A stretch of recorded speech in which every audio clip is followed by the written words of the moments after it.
Good morning. Welcome to what has been traditionally the emissions inventory workshop. This is our fourth webinar, actually, in a series of training webinars for our new reporting system called SLEIS. This last webinar we're doing is to go over guidance that we have, and I'll show you where you can check out the other webinars if you missed them. We have everybody muted this morning. Please stay muted. We are recording this and we will post it to our website probably within the next week. So if you cannot view all of it, you can come back and listen to the rest of it. If you have any questions throughout, since we've got everybody muted, please type those into the chat feature of GoToMeeting, and we'll try to answer questions after each presentation. We do have a couple 10-minute breaks scheduled so everyone can go to the bathroom and get a drink, including us, of course, because this is going to be multiple hours of a webinar.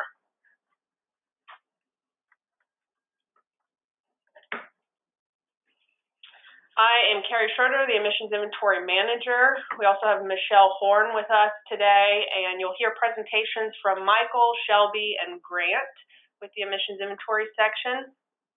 I will go over an introduction and touch on some highlights, take you through our website, and then Shelby will go over the emission inventory basics.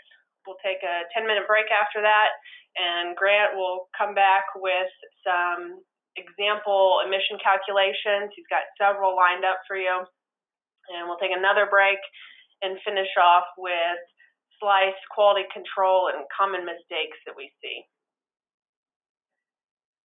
So in my introduction presentation today, I'll go over some other AIR programs that are different than emissions inventory, and then I will navigate through our website, show you some new web pages that emission inventory section has. I'll touch on some highlights of our new reporting system, and then go over some key reminders about invoicing, changes of ownership, and responsible officials. What is an emissions inventory? Just to get your head in the right space this morning, it's a report of actual emissions of regulated pollutants during the previous year, basically letting us know what equipment you had on site, what operated, and you're calculating your actual emission amounts. Who's required to file an inventory? Our rules say it's the owner or operator of any facility that is a source of regulated air pollutants. What it boils down to is facilities with individual permits and general permits have to report every year, and then those that are registered under a permit by rule are on a different reporting schedule that lines up with EPA's national emission inventory. So when you're thinking about 2019 inventories, which is what you're reporting right now, only those that registered under a PBR in 2019 need to report. Or if you registered in 2018 and said you were not built, then we're still going to try to collect that first year inventory in 2019. Our rules also give the Air Quality Division Director authority to collect special inventories. We don't have any of those right now. So our rules say the only exceptions of who does not need to file an inventory are permit exempt and de minimis facilities. I imagine there are very few, if any, of you on the call today that have that or in that situation, because you're here to learn about how to do your inventory.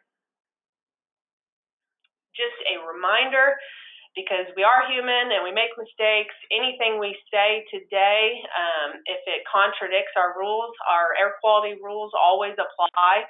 That will trump anything we say. Hopefully we don't say anything that contradicts it, though. Most of our things we're talking about is guidance, not super strict like the rules. So other AIR programs, we get phone calls on this every year, especially right now during the reporting season. So I just want to remind you that these are separate programs. Tier 2 reporting, the Emergency Planning and Community Right to Know Act, was established to help communities plan for potential chemical emergencies. and that is not dealt with in the air quality division at DEQ. That is handled by the land protection division. That's due March 1st, so I understand that's a close deadline with emissions inventory, which is April 1st. But if you have any questions on that, you can call the land protection division at 405-702-5100. The toxics release inventory program, that's also separate from emissions inventory. Oklahoma DEQ doesn't have delegated authority of that program, so that's strictly EPA. You report directly to EPA. We do have quality control that we do every year, taking that information and comparing it to your emissions inventory. So you might get a phone call from us during the summer where we're asking about a discrepancy in what you reported to TRI versus us, but you're not reporting the TRI to us. And if you have to make any corrections, you've got to go through EPA for that. If you have to make emission inventory corrections, you come through us, of course. There is a screening tool on EPA's website. Another program, the greenhouse gas reporting, that is also not us, that we don't have delegated authority of that program. That's going straight to EPA. And I won't read everything on these slides because we'll make this PowerPoint available afterwards. You can check it out, go to EPA's website and get the information you need. They have an applicability tool to see if you need to report. So I will take you through our website. Hopefully you've noticed that DEQ got a new website last July. And to navigate to the emissions inventory page, I can go to divisions up here, air quality division, down to emissions inventory. Right now, SLEIS is at the top, but once that goes away, it will be down here. All of the key pages you need to get to are in these two boxes. So I can go to the SLEIS homepage.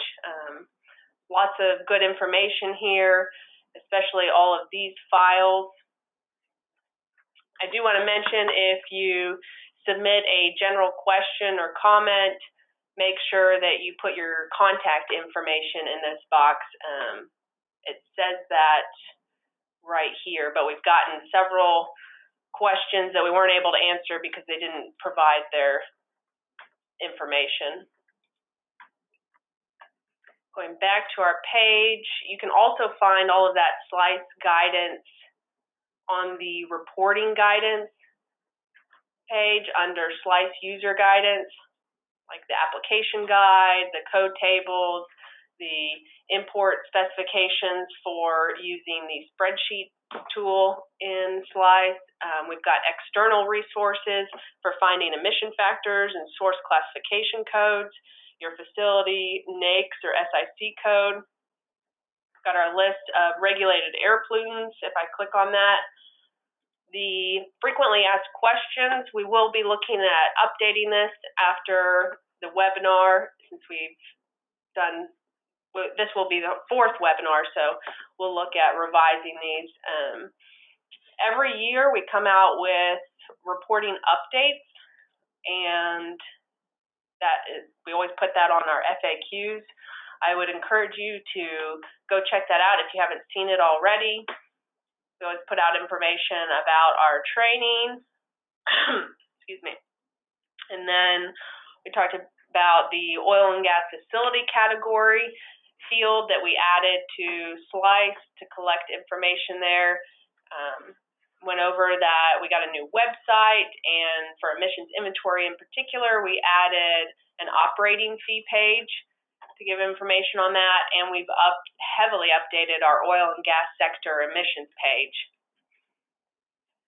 We let you know that we migrated 2013 through 2018 inventory data into SLEIS, and in doing that, the structure was slightly different, so we had to make some modifications based on that. You'll hear more on that throughout today's presentations. Then the reminder of the permit by rule reporting schedule and our annual operating fees. The latest fee for Title V facilities is $39.86 per ton that we'll be billing this year. Going back to our page, another thing I want to mention is a question that we get a lot is what must be submitted. Is there a minimum threshold for reporting emissions? And that is on our FAQs. That's not covered in our rules. So our guidance is if emissions are 0.1 tons or greater of any regulated air pollutant at a process, then the emissions must be reported. And then we have a few key exceptions, though, that must be reported to 0.001 tons or greater per process. So you can go over those. That's lead, mercury, chromium, any HAP at a facility that is also reported to the TRI, any HAP from glycol dehy still vents, from large storage tanks, other situations where deemed necessary. We haven't deemed any other necessary right now. And then we go into grouping emission units. If a single emission unit doesn't go over the reporting threshold, but maybe you have 100 of those, like 100 process heaters, then we would want you to group them and report them because they could be a significant amount of emissions. And we give guidance on how to do that. Going back to the emission inventory homepage, under the emission inventory workshop, this is where you registered for the workshop, and this is where we have posted the recordings from our first 3 webinars. The first one was about registering for an account under SLEIS, our new reporting system, and the different permissions, the new forms that we have for registering. The second webinar was taking you through SLEIS's user interface and how you can edit records and add new records. And then the third one was about the template use and bulk operations of the CSV file you could download, fill out your information, and upload for multiple facilities at a time. Hopefully you've viewed those. If not, I would encourage you to check that out. We won't really go over that information again today. Our new annual operating fees page goes over what we bill and how we don't double bill, like PM10 is billed, but PM2.5 is not billed. We split out total VOC to have a HAP component and a non-HAP VOC, so we're not double billing the HAPs. We've got a billing threshold, and then we talk about how the fees are calculated. We get questions on that every year, so we decided to put that information out on the web. Our state emission totals and infographics page is a work in progress. We'll be adding to that. The oil and gas sector, if you have time and interest, you can learn of the history of what we've collected in the way of emission inventories and how we've added that together to submit to EPA. And we've got the last several national emission inventory years, which is a 3-year cycle to EPA. So getting back to my slides. SLEIS, our new reporting system, stands for State and Local Emissions Inventory System. We purchased it and customized it from Windsor Solutions to replace Redbud. Redbud went down frequently. It had problems. It was on an outdated platform. We looked at updating it, but we ultimately decided that SLEIS was the best way to go. It's currently used by over a dozen state and local agencies across the United States. So it's a proven system. You can use it with multiple internet browsers, which is a big benefit in comparison to Redbud, which is very limited. Another big thing that I think a lot of industry will like is that it will accept data through a spreadsheet upload. You download this CSV file and fill out your information and can upload it, and it goes through the quality assurance checks in SLEIS. And then you can use SLEIS to submit amendments. No more hard copy amendments. You can request an amendment or to do an amendment in SLEIS and go through that process. A nice feature for my staff is that it streamlines the process for us submitting data to EPA, because it's already in EPA's format or close to, so we're not having to do a lot of data manipulation and get it in the right code and the right format. So we can focus on data quality more. So some new things in SLEIS in comparison to the old system. I already mentioned the spreadsheet upload. There are also user roles, and this was covered in the first webinar. It's not like Redbud where you had one password, one login. In SLEIS, each individual can get an account, and they can have permissions set differently depending on what you need. So you can have a viewer role where you just view a report. Most of you will have an editor role where you can view, you can start, you can modify, you can add data to the inventory. The administrator can change users' roles, and then the submitter can submit the inventory, and only responsible officials will be given submitter permissions. The administrator may be a little misleading, because although they can change users' roles, they cannot give somebody a submitter role. DEQ has to do that in the back end. SLEIS has greater validation and has the batch processing. When you're using like the spreadsheet tool, you can submit data for multiple facilities, or you can upload data for multiple facilities. You can also submit multiple facilities at once.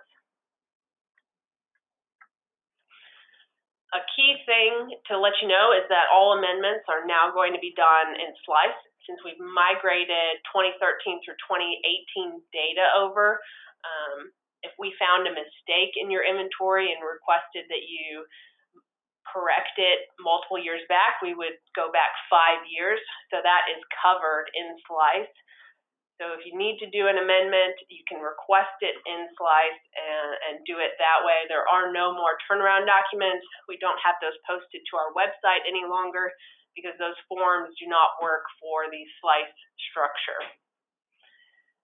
Another important note is that if you submit in SLEIS and you realize you need to make a change and it's still before April 1st, you would actually need to initiate an amendment, go through that amendment process, because it's unlike Redbud where you could submit multiple times up until the deadline. For SLEIS, you submit once and that's what's accepted. That's the copy of record. So if you need to make a change, you have to do an amendment. I guess it's like doing your taxes in that way. Here's just a screenshot of the workshop page where we posted the last 3 webinars. Some information on invoicing. We bill 2 years in arrears. So this year we'll be billing in July 1 of 2020, and that will be based on your 2018 inventory. So the 2019 inventory that you're submitting right now won't be billed until next year, and that just gives us time to do quality control on the inventory, make sure we've got accurate numbers before we bill. The Title V operating fee was set at $32.30 per ton in 2008, and it's adjusted every year by the Consumer Price Index. So the 2020 Title V fee is $39.86 per ton. Sorry about that typo. We'll get that corrected. As I mentioned before, pollutants are not double billed. We make sure for example, for PM, we're only billing on PM10 since PM 2.5 is a subset. And when calculating permit by rule facility fees, the last reported inventory emission amounts are used. As I mentioned, these invoices are sent out July 1st. We send them to the responsible official.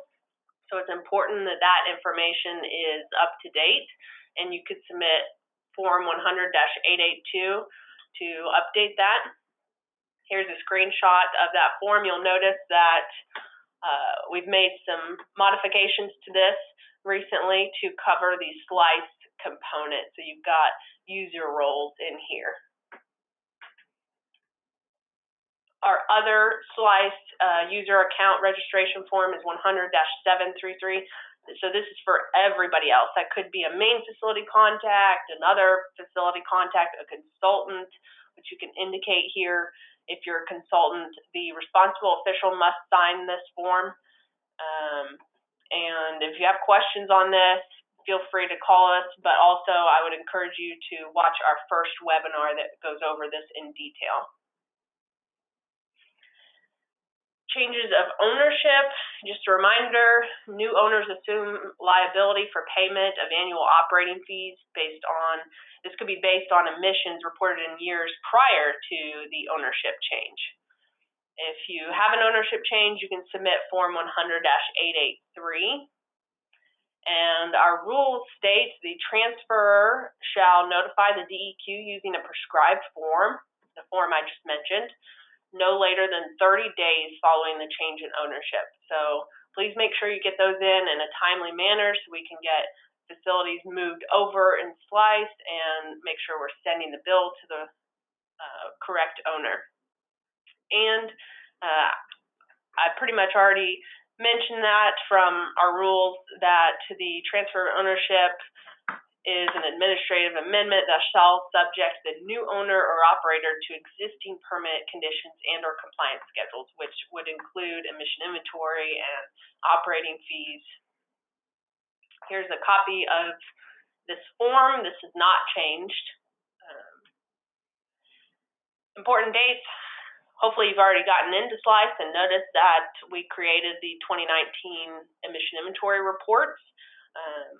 The reporting season has already started, and those inventories are due April 1st. If you need a 30-day extension, that would put you out to May 1st. And if you do, you can send us an email or send us a letter explaining why you need that extension. And those will get routed through the emission inventory section and up to the Air Quality Division Director. He's the one that would approve those, and then we would contact you about it. Invoices are mailed July 1st, and they're due July 31st. So sometimes our workshop is just a starter. It gets you thinking about doing your inventory. If you have questions during the reporting season or any time of the year, feel free to call us or email us. You could even schedule a time to come in our office. Maybe this is your first year doing an inventory and you need more help than what these webinars provide. Just reach out to us. We would much rather get accurate information and help you than not help you. So here is our information. You can find this on the website as well. Our email address, aei@deq.ok.gov, and then the front desk for the Air Quality Division, which you can ask for emission inventory, or one of the other groups if you have a question for them. So I'll pause before we go to the next presentation and see if there are any questions. We've got two questions. First one, if we have previously submitted inventories in Redbud, do we need to re-register on SLEIS to get a new login, or would ones have already been sent to a member of our organization? So when we loaded SLEIS with data, with the multiple years of data, we also created accounts for who we had on file for the responsible official and the main facility contact. So if you were one of those two, then you could go into SLEIS and click the log on button over here and then forgot password and put in your email address. and that will prompt you to, it will send an email to you so you can set up your password for SLEIS. You will need to set up a password.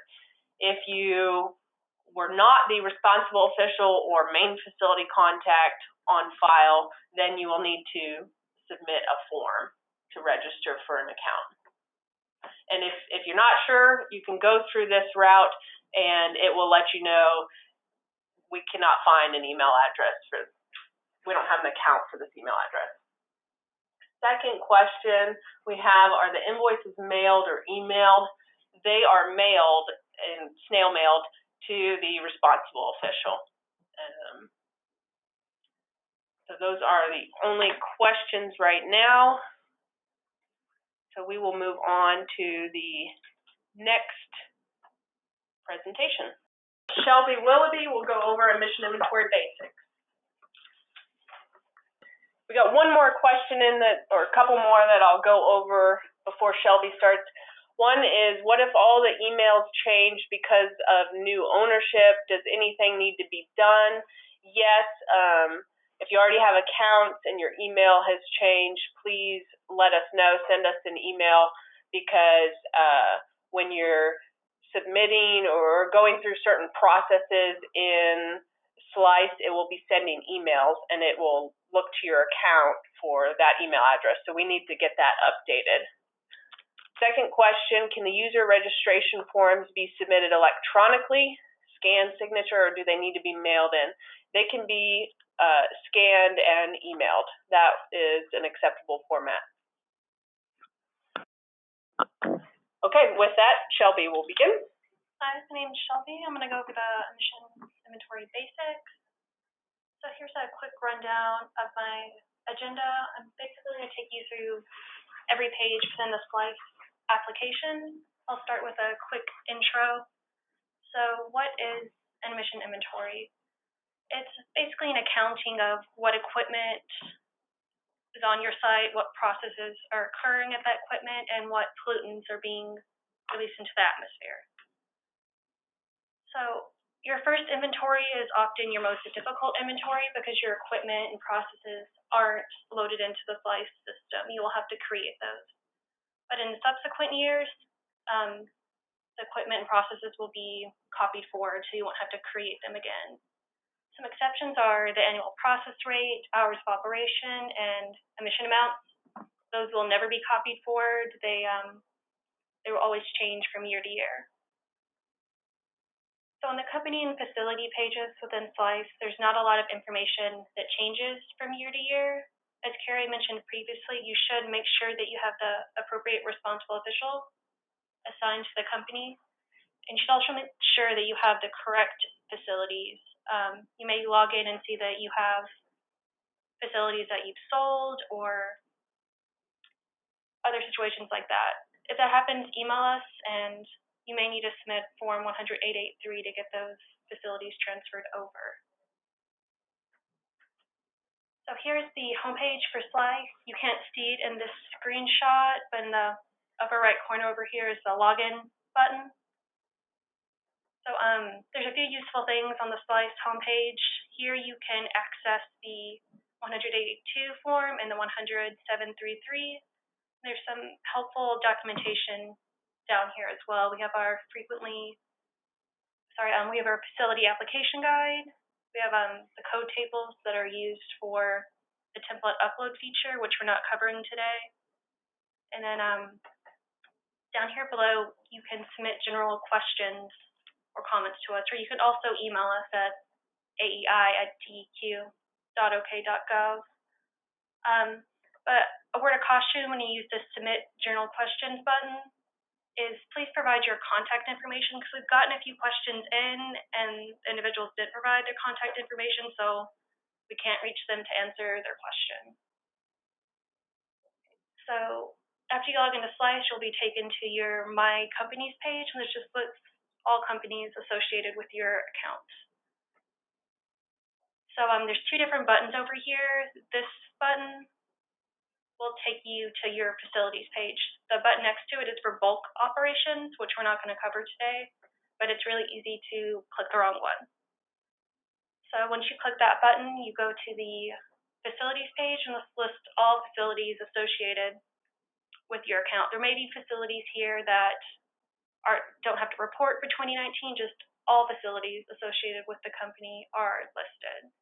Then you can, again, click this little square button and move on to the individual facility homepage for your facility. So there's various different buttons you have to click through in order to do your inventory. And it's best practice when creating inventory for the first time to follow along the pathway, go from facility to release point to control device, etc. This ensures that you don't encounter validation errors when creating a report, because there's a lot of linking of IDs that happens in the SLEIS system. So in order to successfully create a process, you have to link its associated emission unit, release point, and control device if there's control device associated with it. But in order to do that linkage, those have to already be created. But I'm not going to go quite in that order when I present the data, because I think it makes more logical sense to start with emission units. So I just kind of bring that up. So here's the facility button. We just click on that. You go to this page. Within SLEIS, you have the various pages and they have tabs within the pages where you input data. So on the facility tab, there's not much information to change. It basically just lists your NAICS code, your company name, and your facility name. In order to update a facility or company name, you don't have the ability to change that within the SLEIS application. You would have to submit a 100-883 form to us. So we don't have any information loaded into the contacts tab, so you can ignore that one. But the address tab is straightforward. It just lists your facility address, and the location just lists your latitude and longitude information, and you cannot edit this information within the application. So just shoot us an email at this email address if you would like that information to be changed. So the final tab on the facility page is the additional information, and this does have new information that's new to SLEIS. We have the oil and gas facility category and the API/US SWIL number. So if you're not an oil and gas facility, if you don't have an associated NAICS or SIC code that applies to the oil and gas sector, you're going to have, my mouse is not wanting to cooperate. You're going to have not applicable already preloaded here, so you will not have to complete that form. But if you do have an oil and gas NAICS code or SIC, you will need to complete this field this year. And the oil and gas facility category is just a description of the common types of facilities we see within the state, and this is to better help us better organize our data when we submit it to EPA. Because not every facility within the state is subject to our permitting program, but we do have to still account for those emissions at unpermitted sites. And this category is just a way for us to better organize our data so we have a better accounting of emissions across the state. So there's a guide to classifying the oil and gas facilities found both on the SLEIS homepage and on our website if you need help making a determination. And the API well number, if you're not familiar with that, is just a unique identifier for a well site facility. We've asked for the API numbers in previous years, and all the API numbers you've given us, we have already loaded into the SLEIS system. And we've also found quite a few API numbers on the Corporation Commission website. But please review these API numbers and make sure they're correct, or add or remove API numbers as needed. So SLEIS is a little picky about how you can enter API numbers into the system. It has to be the number followed by a comma, no space after the comma, and then an additional number if there is one. So it looks, let me scroll back. It looks like this. So number, comma, number. So maybe not the ideal formatting, but that's how you have to enter it into the system. Okay, so that is all I have on the facility button. So I'm going to move on to the emission unit. So the emission unit button is right here. So an emission unit is just a piece of equipment that produces emissions. Common types of emission units are engines, storage tanks, stockpiles, etc. then each emission unit will have one or more release points and one or more processes associated with it, and possibly control devices. So this is what the emission unit tab looks like. It just has a description of your piece of equipment, its operating status, and the design capacity if that's applicable. So the design capacity is just the maximum output a machine can achieve under ideal conditions. And not every type of equipment will need to report this to us. It's really just engines, process heaters, and flares that have a design capacity that needs to be reported to us. And you will likely need to review your design capacity data within the application. This is going to be a common theme throughout my presentation to others. The data structure in Redbud is quite a bit different from SLEIS. So when we loaded information previously supplied in Redbud, we had to make accommodations. So in Redbud, the design capacity was listed at the process level, but in SLEIS, it is listed at the emission unit level. So in Redbud, if you had an emission unit with two processes with different design capacities, we could not make a judgment call. So we just did not load a design capacity for that emission unit. So please review your design capacity and make sure the correct value is loaded there.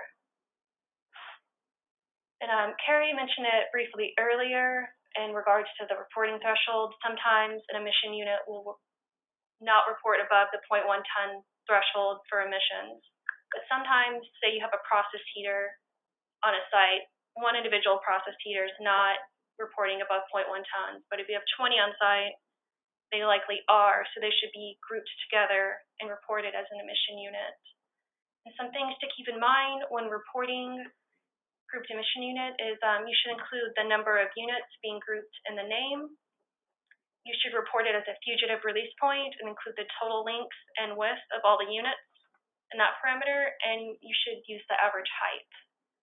Then the process rate, operating hours, and design capacity should be reported as an average, but these average values should not be used when actually calculating your emissions. You should use the actual process rate at each unit to calculate emissions. And yeah, this guidance is found on our frequently asked questions if you need to refer back to it. So I'm going to move on to the release point. This is where the release point button is within the SLEIS application. So a release point is just a point at which emissions are emitted to atmosphere. There's two types of release points, stacks and fugitives. You can see a stack right here. It has a distinct point where emissions are funneled to be emitted to the atmosphere. Fugitive release points do not have a distinct location, and they're often emitted over a wide area. Examples of fugitive release points are storage tanks, leaking pipes, or stockpiles. And again, release points are quite a bit different between Redbud and SLEIS. In Redbud, release points were listed at each emission record, and a release point could only be associated with one emission unit. That's not the case in SLEIS. In SLEIS, release points are a separate entity, separate from the emission unit. And one release point can be associated with multiple emission units and processes. So you will likely need to review your release point data within SLEIS. You may need to consolidate or remove or add release points. It'd just be best to review that loaded data. Also, fugitive release points are a little different now. We have additional fields. Previously, we just had fugitive area and height. Now we have fugitive length, width, height, and angle. So example down here is a stockpile. So the fugitive length, and I assume this is north. So for the fugitive length, it's just the length of the release point in north-south direction. The fugitive width is the length in the east-west direction. The height is just the height above ground level. And the angle is a little confusing, but for most facilities, for most release points, the angle is just going to be assumed to be 0. And this is what the release point tab looks like. This is an example of a stack release point. You can see it's vertical, a compressor engine stack, and you have the stack height, shape, diameter, exit gas temperature, the flow rate, and the gas exit velocity. And you can see that it is related to this process. So the next tab over is the location tab. You can choose to use the facility coordinates for your release point, or you can provide unique coordinates for that release point. It just depends on your facility and what you want to provide, but you can just check this box if you want the release point to utilize the facility coordinates. Okay, and that is it for release points. I'm going to move on to the control device page. So this is where the control device button is located. So a few quick definitions. So a control device is something that a piece of equipment or an approach applied to reduce emissions of a pollutant. Common control devices are baghouses, catalytic converters, wet suppression. So there's two additional things associated with a control device. It's capture efficiency and control efficiency. And the capture efficiency is the percentage of emissions that are actually making it to that piece of controlled equipment.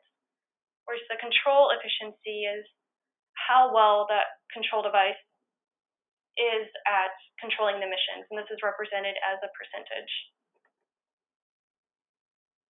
So this is what the control device page looks like. So you can see we have a condenser in this example, and it is controlling all of these HAP and VOC pollutants. You can see that it is associated with a glycol dehydrator reboiler. Again, the theme of things are different in SLEIS versus Redbud. Control devices are quite a bit different. In Redbud, they were represented at each individual emission record. In SLEIS, as with release points, control devices are a separate entity. And one control device can be associated with multiple processes. So you may need to go and review this data. You may need to consolidate or add or remove control devices due to the differences in the data structures between the two systems when we loaded it. Okay. So I'm going to move on to the unit process page. We're almost through the first row, so it's the unit process button. So a process is just an activity at an emission unit that produces emissions. And processes are represented by source classification codes, which are just a description of the process. So each emission unit can have one or more processes. Examples of when there are multiple processes. One is an engine that burns both natural gas and diesel. You would need one process for the natural gas operation, and you need a second process for the diesel. Another example is storage tanks. They often have three processes for working, breathing, and flashing losses. So there's a lot of fixed roof tanks in inventories we've seen. So in an effort to reduce the reporting burden from that, you can, if your tank or group of tanks that are hard piped together emit 6 tons or less, you can use a combination source classification code and just report one process. But if your tank or group of tanks emits greater than 6 tons, you will need to report 3 separate processes for working, breathing, and flashing losses. And we're working on guidance on this, and hopefully within this reporting year or the next, we'll have it loaded on the SLEIS homepage. So this is what the unit process tab looks like. You have your SEC and just a description of the process. So the next tab is the control approach tab, and this is where if you have a control device, you're going to associate it. So in this example, there is not a control device. If there's not a control device for your process, you just check this button and you can move on. In this example, there is an associated control device, so you would need to give a description of what it is, flaring, then you would select a control device from this drop-down list of a control device you previously created. So again, we have a flare, sequence 1, capture efficiency of 98%, and uptime percentage of 100%. So the sequence number and uptime percentages are new fields within SLEIS. The sequence number indicates the order that the control device will be used to calculate overall control efficiency. So most processes will only have one associated control device, so that would be sequence 1. But if there's multiple control devices associated with a process, you may need to put sequence 1 and then sequence 2. And that would just be the order at which the control device is applied to emissions. If the control devices are applied concurrently, then you would put them both as sequence 1. And uptime percentage is also new, and it's just representing the percentage of the year that the control device was operating as designed. So ideally, your flare is operating 100% of the year, but sometimes equipment goes down for whatever reason, and you need to account for that downtime. So say your flare goes down for a week, instead of reporting 100% uptime, you would report around 98. So that's what that field is being used for. So the release point apportionment, which I'll go over, show you where that is on a few slides, is another new field. And this is just representing where emissions associated with a process are being released. So the majority of processes just have one release point. So all of their emissions are being emitted at that release point. So their release point apportionment will be 100%. But if there's 2 or more release points associated with a process, you need to tell us how much of the emissions are going to each release point. It could be 50-50, it could be 80-20. That's what that field is getting at, just what percentage of the emissions are going to that release point. Okay. So the capture efficiency, this is another comparison to Redbud. So the capture efficiency in Redbud was listed at the emission record, and the capture efficiency could be different for each emission record. That's not the case in SLEIS. The capture efficiency, as I showed you where it was a few slides ago, right here, the capture efficiency is located on the control approach page, and it has to be the same for all pollutants associated with this flare control device. So in the control efficiency, the other parameter associated with control devices is also different within SLEIS. And Redbud, control efficiency was listed at each emission record, but in SLEIS, the control efficiency is listed at the control device. And the control efficiency can be different for different pollutants, so they don't all have to be the same. And the third tab on the unit process page is the release point apportionment. I mentioned this earlier. Majority of processes will just have one release point, and that's the case for this example. They just have a compressor engine stack, and its release point apportionment is 100%. Okay, so flares are not a button within SLEIS, but we've gotten quite a few questions, and they're kind of complicated, so I was just going to go through how to report flares quickly. We're working on a guidance document that's still going through internal review. Hopefully we'll get this posted on the SLEIS homepage this reporting season. Might be the next, but we're working on guidance to put out there. But here's a quick rundown of how we want flares to be reported. So I stole this image from Grant's presentation. You will see it again. So we just have a tank that is hard piped to a flare. So this tank is all the emissions created within this tank through working, breathing, flashing. 98% of those emissions are getting piped over to the flare, but 2% are escaping as fugitives. And those fugitive emissions should be reported at the storage tank process, and there should be an associated fugitive release point linked to that process. But then the captured VOC that's routed to the flare, 98% of that is getting combusted effectively, but then there's 2% that's getting uncombusted. And I'm just using 98 as an example. Flares vary. Your control efficiency might be 95, it might be 99, it might be less. So just 98 was the example I chose to go with.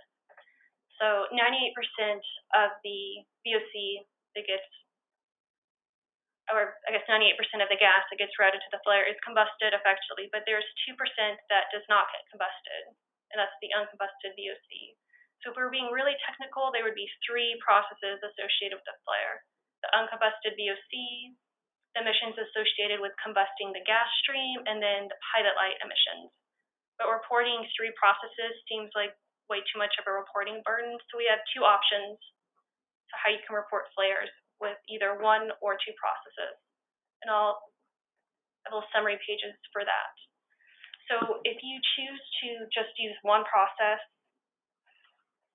that will represent the uncombusted VOC, the pilot light, and the combustion of the gas stream, you should use, instead of using the actual throughput that enters the flare over the reporting year, you should multiply the maximum flare design capacity by the hours of operation. And this is a conservative estimate, and because it's conservative, we assume the pilot light emissions are accounted for. So in order to calculate the NOx and CO emissions associated with the combustion, you can use AP42 factors, or there's also factors that TCEQ put out that are pretty good, so you could use either source. Then the uncombusted VOC will need to be estimated just based on everything that's being sent to that flare. There could be multiple tanks, there could be multiple other equipment, you need to estimate the percentage that's not getting combusted. In this scenario, I went over 2% not getting combusted, so that value would need to be represented in the emissions reported.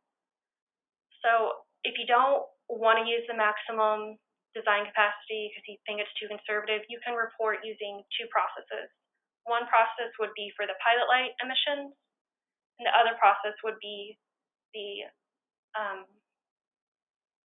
combustion emissions, and you can tag on the uncombusted VOC amounts onto the combustion emission, just so, again, reporting 3 processes seems like too much for reporting burden. So you can have 1 process for the pilot light emissions and 1 process that combines the uncombusted VOC and the combustion of the gas stream. So if you have any questions about this, I know I went through it really fast. I'm a good point of contact on this, or you can email us at our AEI inbox. So yeah, I worked on the guidance quite a bit, so if you have any questions, feel free to email me. Okay, so moving on to emissions, which is the whole point of your emissions inventory, the final step. This is where the process emissions button is.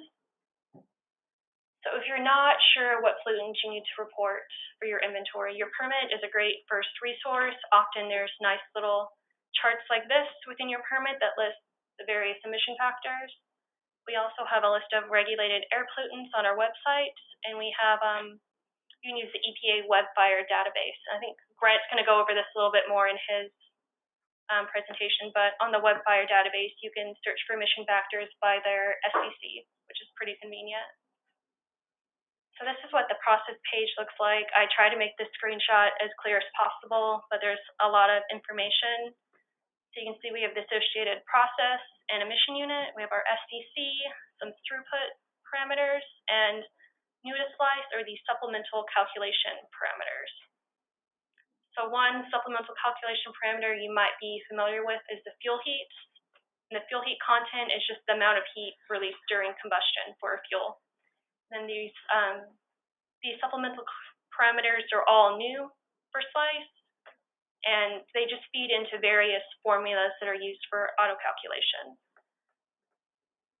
So the fuel heat, again, is different in SLEIS than it was in Redbud, so you will likely need to review this data. In Redbud, it was listed at the process level, and you had 4 options for the units: horsepower hours, megawatts, and million British thermal units per hour. In SLEIS, again, it's listed at the supplemental calculation parameters, and your units are assumed to be million British thermal units by whatever throughput you chose. So again, the reporting threshold. If you've determined that your emissions are below 0.1 tons, you can uncheck this. Sorry, my mouse is not wanting to cooperate with me.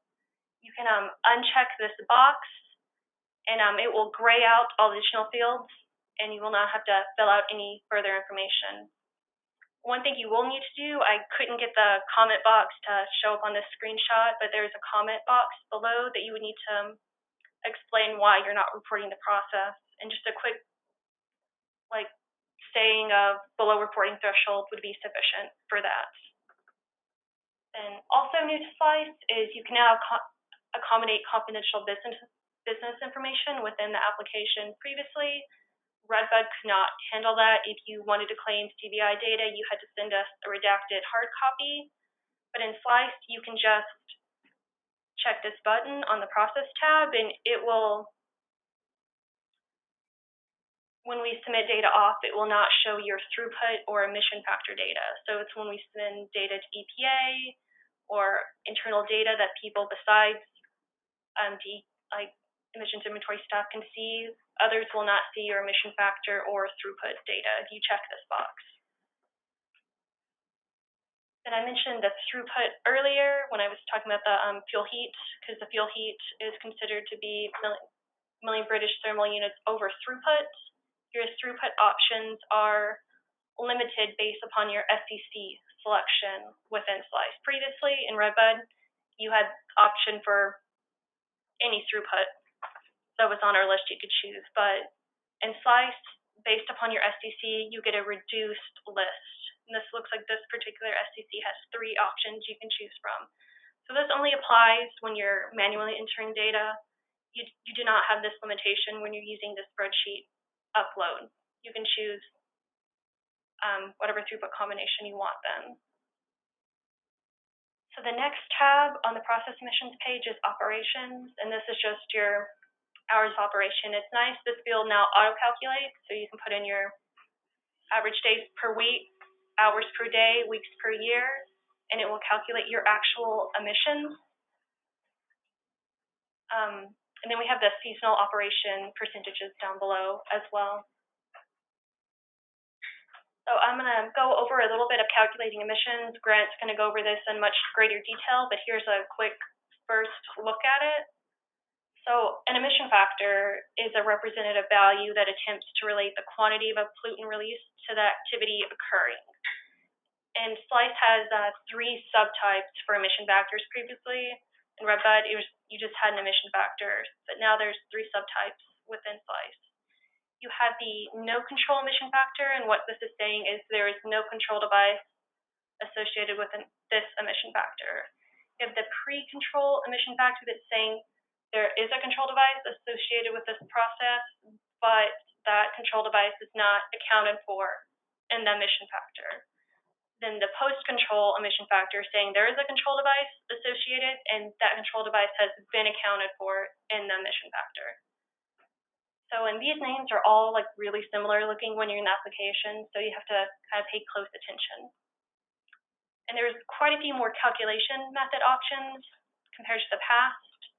We have industry publications. These are all ones that use emission factors.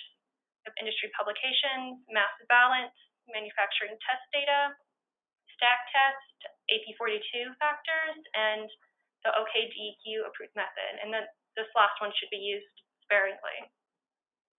And here's some calculation methods that don't require an emission factor: continuous emission monitoring systems, portable analyzers, and these are all different process simulation softwares as well. And this is your final point in your inventory. This is the emissions page where you actually tell us the emissions that happened at that process. You can see we have one that was previously created above. We have a VOC with an emission factor, and we use the AP42 no control emission factor. And this is just where you'd enter your pollutant, the calculation method chosen, and your estimated emissions. So this is an example of what the auto calculation feature would look like. In this case, reporting total VOC, we chose the AP42 factors pre-control, and there was a factor found for that SDC. So when you get in and you start entering your emissions, you may find that your particular SDC for that process might not have associated factors, and that's not an error. Just not every SDC has associated factors loaded into the auto calculation. So then you would have to provide your own emission factors. But it's nice when you choose AP42 and a factor is found, because then you just click this little dot, and you see on the next page it loads that emission factor and it estimates the emissions for you. So this was a pre-control emission factor, and there's no associated control device. If there's a control device associated, that control efficiency will be listed in this little area. And this area also counts for uptime percentage as well. That's all fed into this field. So here's an example with an associated control device. So we have a pre-control emission factor, and it has a 76% control efficiency, and that control efficiency was accounted for in the emissions estimate. Even though a pre-control emission factor was selected, the auto calculation will do that calculation, then apply the control device. Oh, and one more note is, So that's about it for my presentation. I have a quick summary slide of just the main points. Just make sure to review your data if you previously submitted in Redbud, because the data structures from Redbud and SLEIS are quite a bit different. Some things that you should review are your control devices, release points, design capacity, and fuel heat content. Make sure to look through these and make sure they're correct. And then when creating new records, in SLEIS, it is best to move from left to right, from facility to release point to control device, etc. And this avoids later validation and linking issues. And if you ever get lost or feel like you need more help, the SLEIS homepage and the Mission Inventory website have additional resources for you, or you can also email any of us if you have additional questions. So I think I've seen a lot of questions pop up. I think Carrie's prepared to answer a few of those.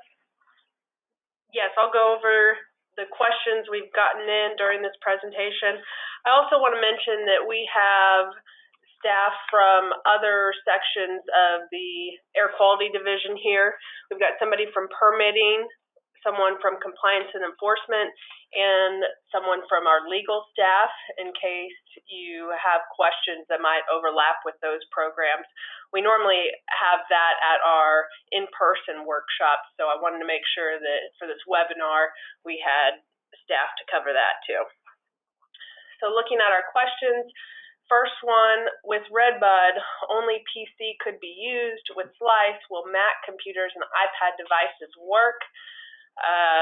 We're hoping it does. We haven't tested that much because we don't have Mac computers here at the state.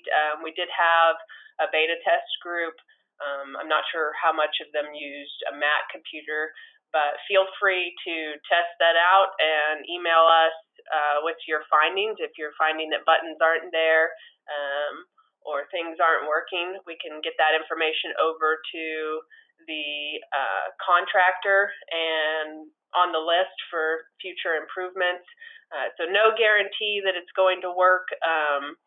Mac and Apple products are different, but we're hopeful that it does. Next question, will we have to complete the oil and gas source category every year, or will it carry over in future reporting years?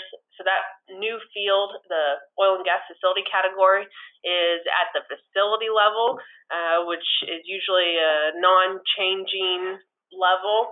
So once you fill that out, that will stay there. You won't have to fill it out every year. And we have populated, as Shelby mentioned, those that don't have an oil and gas NAICS code, we populated not applicable, and those that already had API numbers reported to us, we populated that with wellhead. So it's the rest of the sector that we were unsure about. Next question, SLEIS doesn't populate AP42 factors for flares. I guess that's more of a statement than a question. We weren't aware of this. I wonder if it's actually an issue that you don't have the correct SCC selected or the correct throughput unit so that it can make that connection.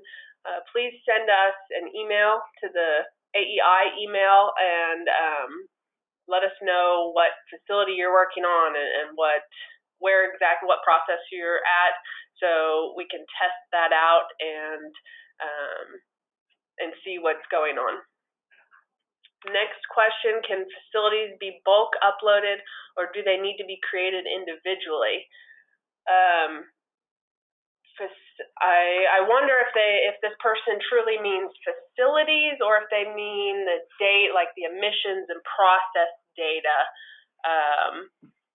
because facilities are handled by us, by DEQ. We will be populating reports at the facilities that need to report, and we will be transferring facilities to new owners when we get that paperwork in.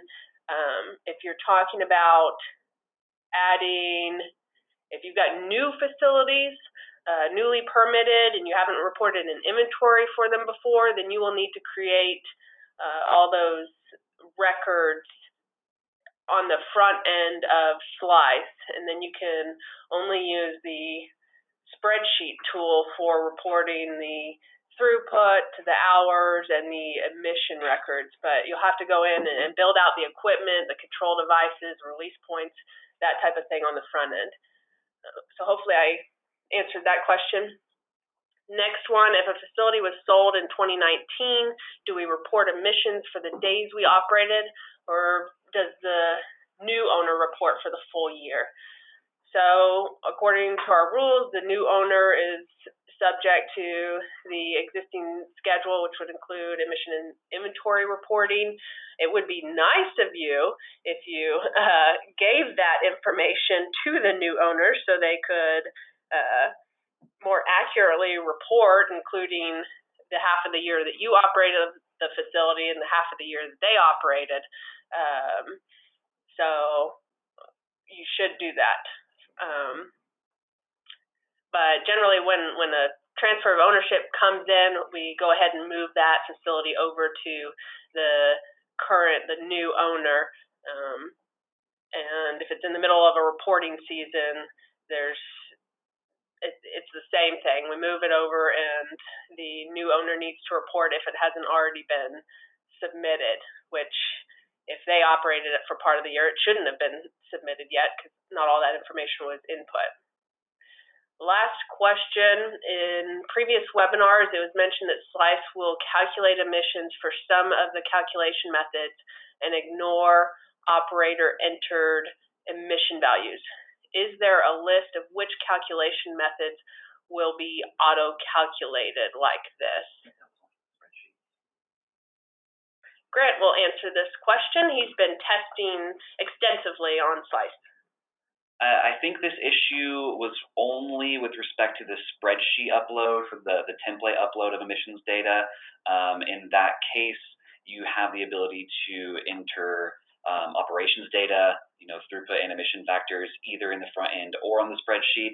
I believe this comment was with respect to if you enter a calculated emissions total in the spreadsheet, SLEIS would go ahead and take the throughput and emission factor data that existed either on the spreadsheet or in the application, or the combination of the two, and calculate the emissions. I do not believe this applies to data entered through the front end of the application, if that is the only way you're entering emissions data. Because when you're entering through the front end, if it's going to auto-calculate, excuse me, it grays out that field, so you cannot enter emission amounts. So it would be quite evident that it is doing that, but it's not as evident in the spreadsheet tool. So, did we get another question? One more question. To verify what you just said, we bought a facility in 2019, so we have to submit emissions for the entire year? That's a question. Not just for the part we owned it. Seems like the company who generated those emissions would be responsible for reporting them. That is true. According to our rules, the new owner would need to submit emissions for the entire year. They would also be subject to the bill that comes this year, this July, which is based on 2018 emissions, unless it's explicitly written in your sales contract that is different. That is correct. You are responsible for doing the full year inventory. So you need to get that data from the previous owner. We got a couple questions in during the break, so I'll answer those before Grant goes over calculations. First question, if SLEIS does not enter auto-calculate AP42 for my facility, can I use the AP42 emission factor with DEQ approval, or what is the proper emission method? I would say shoot us an email on what you're trying to do and what you're selecting, because I wonder if it's not pulling up a factor because you don't have the right SCC or throughput unit. So we'd like to look into that before saying, DEQ approval. Next question, do you post the previous webinar slides in PDF or PowerPoint on your website or just the YouTube videos? So our first 3 webinars didn't have much in the way of slides. It was mostly going through the SLEIS application or taking you through our SLEIS user account registration forms. Today's is mostly PowerPoint, so we will post this PowerPoint in addition to posting the recording today. But the previous ones, we don't have any slides to post really. I went and grabbed the questions during registration, those that registered for today's webinar. Some of you put questions in during registration, and I wanted to go over those.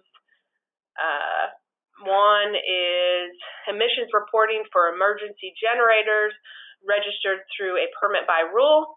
Grant will be covering a calculation example on that. Someone said on the subject of importation of data from Redbud system to new system, will it be easy to transfer data from one system to the next? Good thing about that is that we did it for you.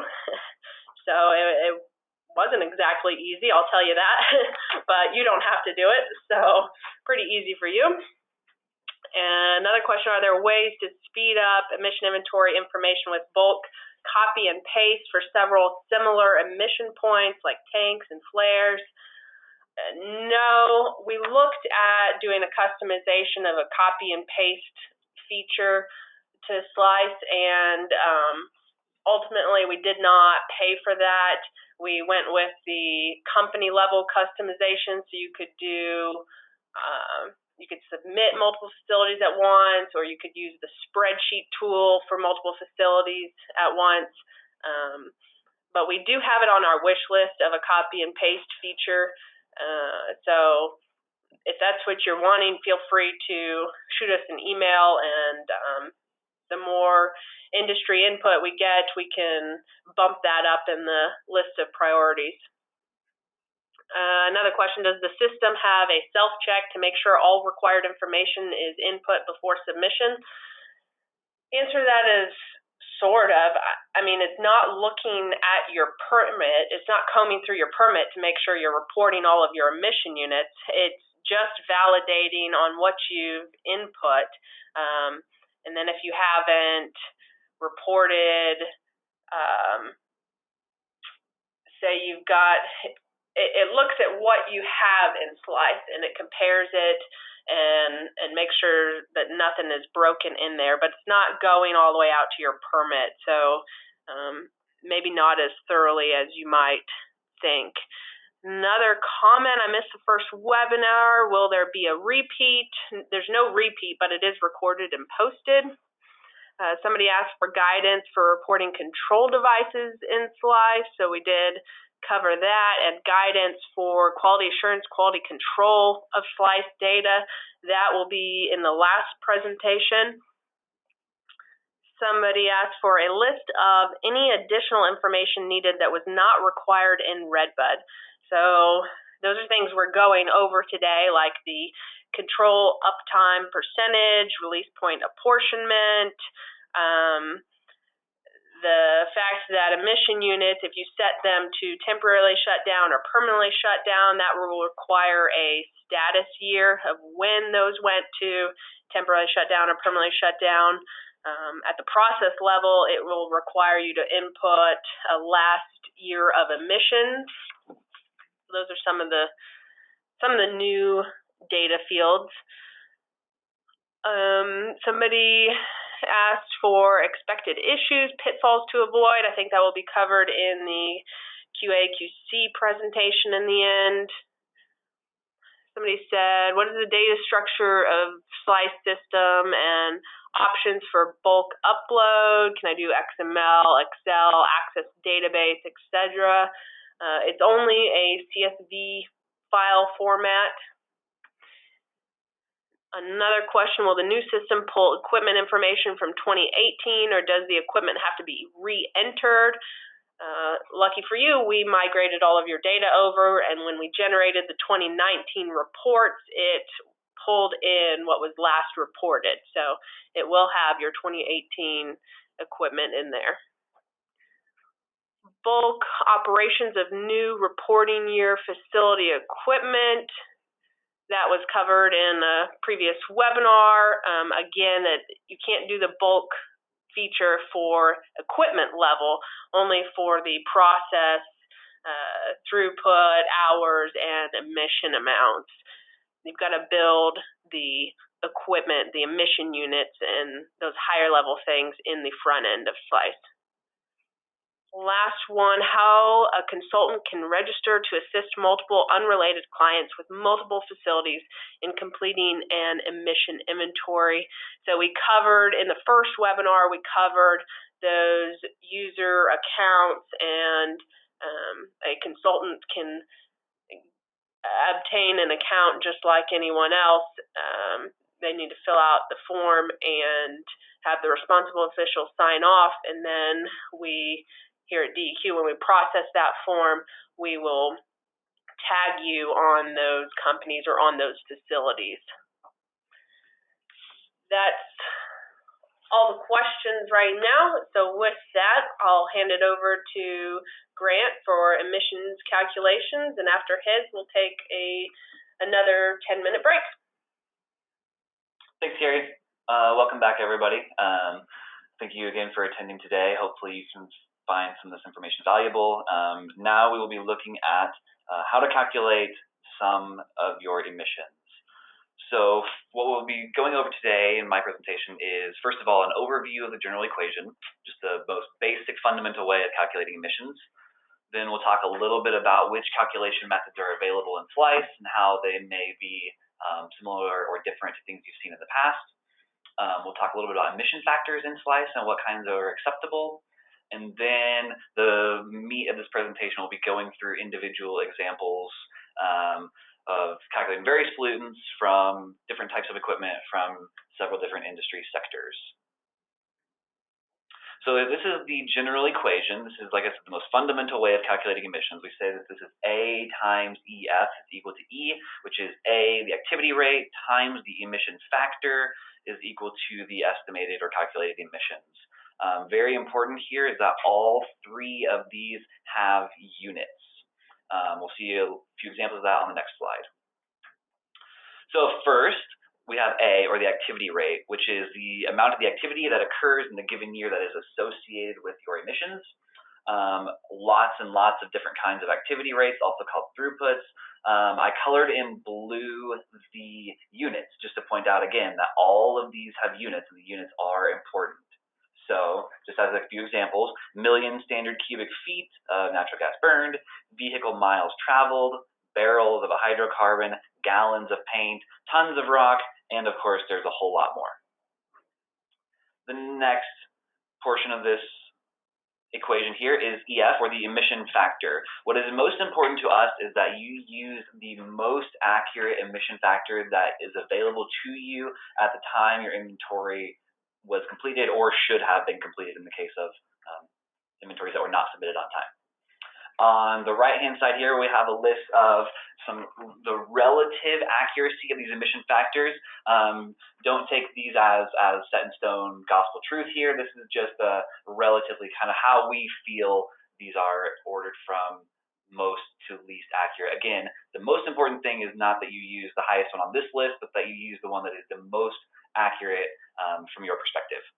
Whatever data you have that is the best data, that's what you should use. And then finally, E, this is the calculated emissions. This is the emission amount that you will be reporting, and it is very important that you always report this in units of tons. So a lot of our calculations today will be trying to get from whatever unit the throughput is in, multiplying by our emission factor, and then doing some unit analysis and conversion to get that into units of tons so that we can report tons in SLEIS. Before we get into the actual calculations, I wanted to show you a few links and documents that you may find helpful. A couple of different side spots on the DEQ website. There is some advice documents from our permitting section, as well as some advice from the emissions inventory section. You've already seen portions of this emissions inventory guidance. The FAQs, Carrie walked you through some of that earlier, but I wanted to give you the link for it again. WebFire is a great source for many emission factors. You can search in several different ways. One way is by SCC. That seems to be a pretty effective way to search WebFire typically. Again, good source for emission factors. And then, of course, you can do an SCC search with EPA's website there to find your SCC if you're unsure which one to use. And finally, your permit or permit application will have lots and lots of good information for you as well. Talking now about some of the calculation methods in SLEIS. There are more calculation methods in SLEIS than previously existed in Redbud. Many of these are quite familiar to you, but some of them will be new. One big important change is that stack tests now require a stack test date.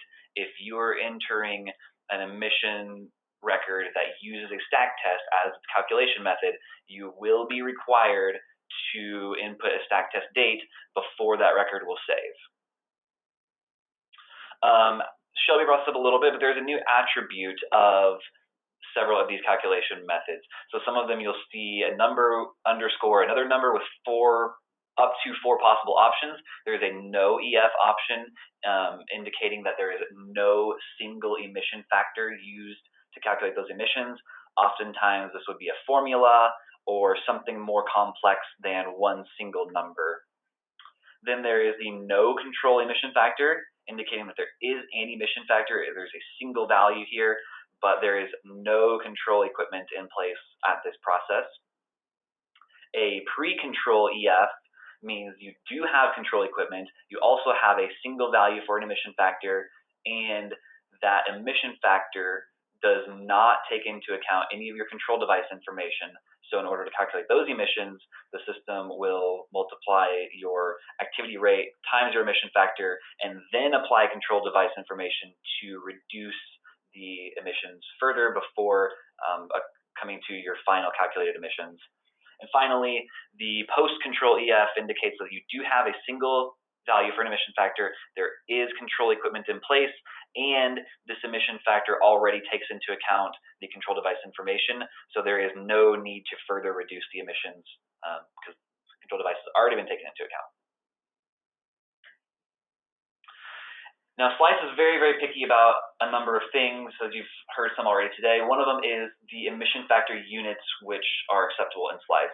All emission factor units must be in units of pounds per unit. I got a few examples for you here. So pounds per MMBTU, that's good. Pounds per million standard cubic feet, that's acceptable. Pounds per ton, that one works. Pounds per gallon, that'll work too.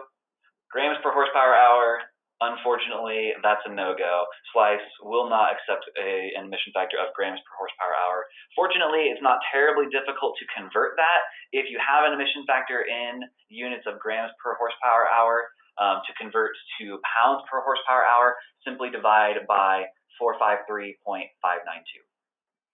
And then I've got a screenshot here of SLEIS of an emission record in SLEIS with an arrow pointing to the fact that it is hard-coded into the system that emission factors are pounds per unit, and there's nothing that can be done about that.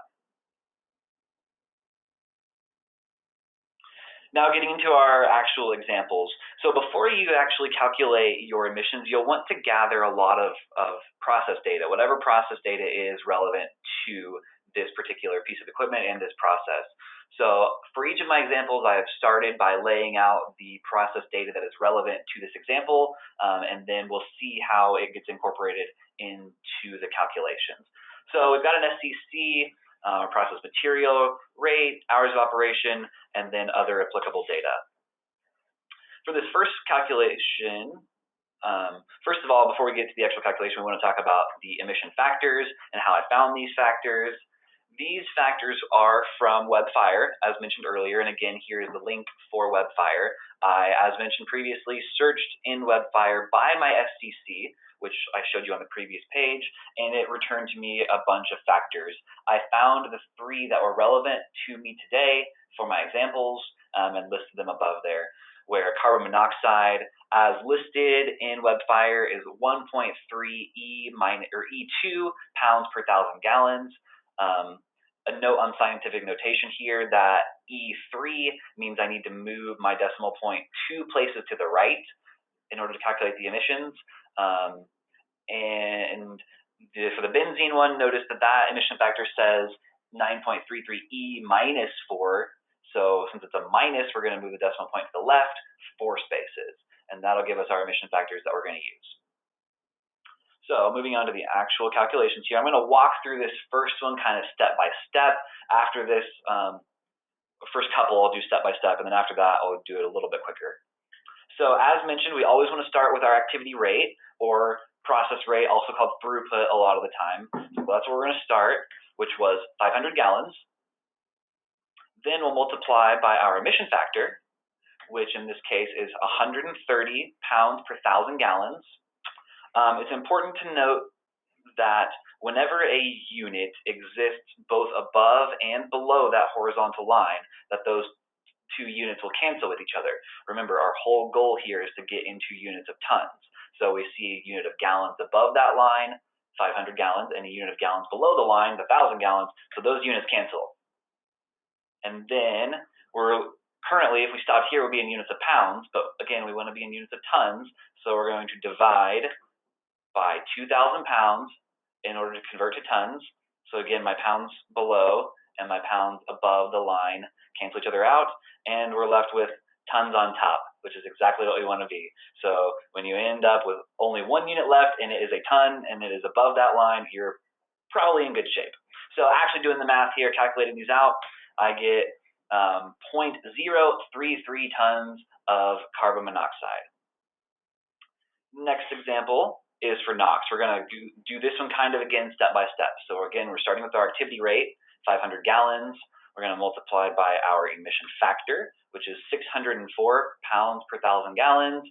Again, showing our gallons cancel, and we want to convert to tons by dividing by 2,000 pounds per ton. And for NOx, we get 0.151 tons. Then we're also going to calculate benzene. This one is a little bit different of a calculation because we actually have to use the fuel heat data for this one. We're still going to start with our 500 gallons as our activity rate. You do see that we have our emission factor. It's actually in the 3rd column this time, the 0.000933 pounds per million BTU. But we needed to somehow relate our gallons to our BTU to make our units cancel appropriately. So we're going to multiply our fuel heat content of 140 MMBTU per 1,000 gallons, divided by 2,000 gallons or 2,000 pounds, to get 0.000033 tons. And this is a good time to bring up the reporting threshold. So we told you before that the reporting threshold for most pollutants, for most processes, is 0.1 tons. Clearly, we can see here that 0.000033 tons is far below the reporting threshold of 0.1. So in this case, you are not required to report these emissions. You certainly can report them if you would like to, but since it's below the reporting threshold, it is not required. Of course, you saw the key exceptions to that earlier. You'll see that again a little bit later. For my next example, we're going to talk about calculating a few different pollutants from a compressor engine. So this one is a fairly similar calculation, except for I have a control device in place this time, so you can see how to handle that. This one is actually a little bit complicated because we're calculating total VOC and formaldehyde. Our total VOC emission factor came from a stack test that uses method 25A. A known limitation of method 25A is that it does a very poor job of detecting formaldehyde. However, formaldehyde is a VOC. It's also a HAP. So your formaldehyde emissions should be reported individually as formaldehyde, and they should be added into the emissions for total VOC to report your actual total VOC. And also you're noticing here that I'm showing you emission factors in units of grams per horsepower hour, so we will have to convert them to pounds per horsepower hour to get them in SLEIS. Okay, so let's look at basically getting our emission factors put together in the way that is good for SLEIS. So we already have the formaldehyde emission factor from the manufacturer data. The factor that they gave there was an uncontrolled factor, but we know that this engine has a control device on it with 100% capture and 50% control. So what we want to do is adjust the emission factor to account for the control device. We can do this as we see here by multiplying our emission factor by the control device information, which gives us a emission factor of 0.22 grams per horsepower hour. Again, we need to add our formaldehyde emissions into what the total VOC emissions from the stack test to get the true total VOC amount. So we're going to take the 0.15 that we had from our stack test plus the 0.22 that we just calculated and give us a emission factor of 0.37 grams per horsepower hour for total VOC. Again, to get this into SLEIS, it has to be in units of pounds per something. So we're going to divide both of these factors by 453.592 to get 0.000485 for formaldehyde and 0.0008157 for total VOC. And then here is the actual calculations when you lay them out. We are, of course, starting with our activity rate. In this case, that's going to be horsepower hours. So we're going to multiply our horsepower times our hours, and then multiply by our emission factor, which is, again, now in units of pounds per horsepower hour, and then divide by 2,000 pounds to get to units of tons. And you can see here that this is 2.932 tons of just formaldehyde and 4.93 tons of total VOC, which includes formaldehyde and all other VOC and VOC HAPs. I said this once already, but I'll say it again. Formaldehyde should be reported individually because it's a HAP, and it should be added in the total VOC because it is a VOC. For my next example, we're going to calculate the emissions of particulate matter from a grain receiving operation. Again, as always, we are collecting our operations data, including SCC and controls information before we do our calculation. I actually want to take a step back on this one. On the previous examples, I showed you what the emission factors are, but I want to step back this time and kind of show you how to find this emission factor. So we know that we're receiving grain, and we're receiving it from a hopper truck. So we know there's an AP42 factor, so we're going to go to AP42. There's the link here that I've got for you to go to AP42. There's also the link on the DEQ website, or I find it pretty easy to find AP42 by simply going to Google or your favorite search engine that's not Google and just typing in AP42. On the page, you'll see a table that has a list of chapters. Scroll down until you find the chapter you're looking for. In this case, I was looking for Chapter 9, which is Food and Agricultural Industry. So I clicked on that, which took me to my next page, where I again needed to find scroll down to find the section I wanted. In this case, I wanted the section for grain elevators and processes, which is 9.9.1. And I want to click on this final section here because that's where all the emission factors actually are. So I click on that. It takes me to another page where I can scroll down and find the table, and I can find the correct data in this table. So again, we're using a hopper truck, so we can see it here. Here's confirmation of the SCC for the hopper truck. We can see here it says that there is no control, so this indicates that this is certainly not a post-control factor. And we see our emission factors now for PM10, 0.0078, and PM2.5, 0.0013. Just note here that this is specifically filterable PM. I will come back and touch on that after a little while. So there again, those are our emission factors, 0.0078 pounds per ton for PM10 and 0.0013 pounds per ton for PM2.5. And of course, the PM2.5 ton or emission factor is smaller than the PM10 emission factor, which is pretty typical. Almost always that's the case. The only other time it wouldn't be is if they're identical. So putting together this calculation, we are, as always, starting with our activity rate, the 260,816 tons of grain that we received from the hopper truck times our emission factor, the appropriate factor for PM10 on top, PM2.5 down here, and then dividing by our 2,000 pounds to get to units of tons. And here's what we've got: 1.017 tons of PM10 and 0.1695 tons of PM2.5. However, we're not done yet. These, what I'm showing you right here, are the uncontrolled PM emissions. However, we know that there is a control device in place, so we need to reduce these emissions by the appropriate amount based upon the control device. So my control device is a bag house with 100% capture efficiency and a 90% control efficiency.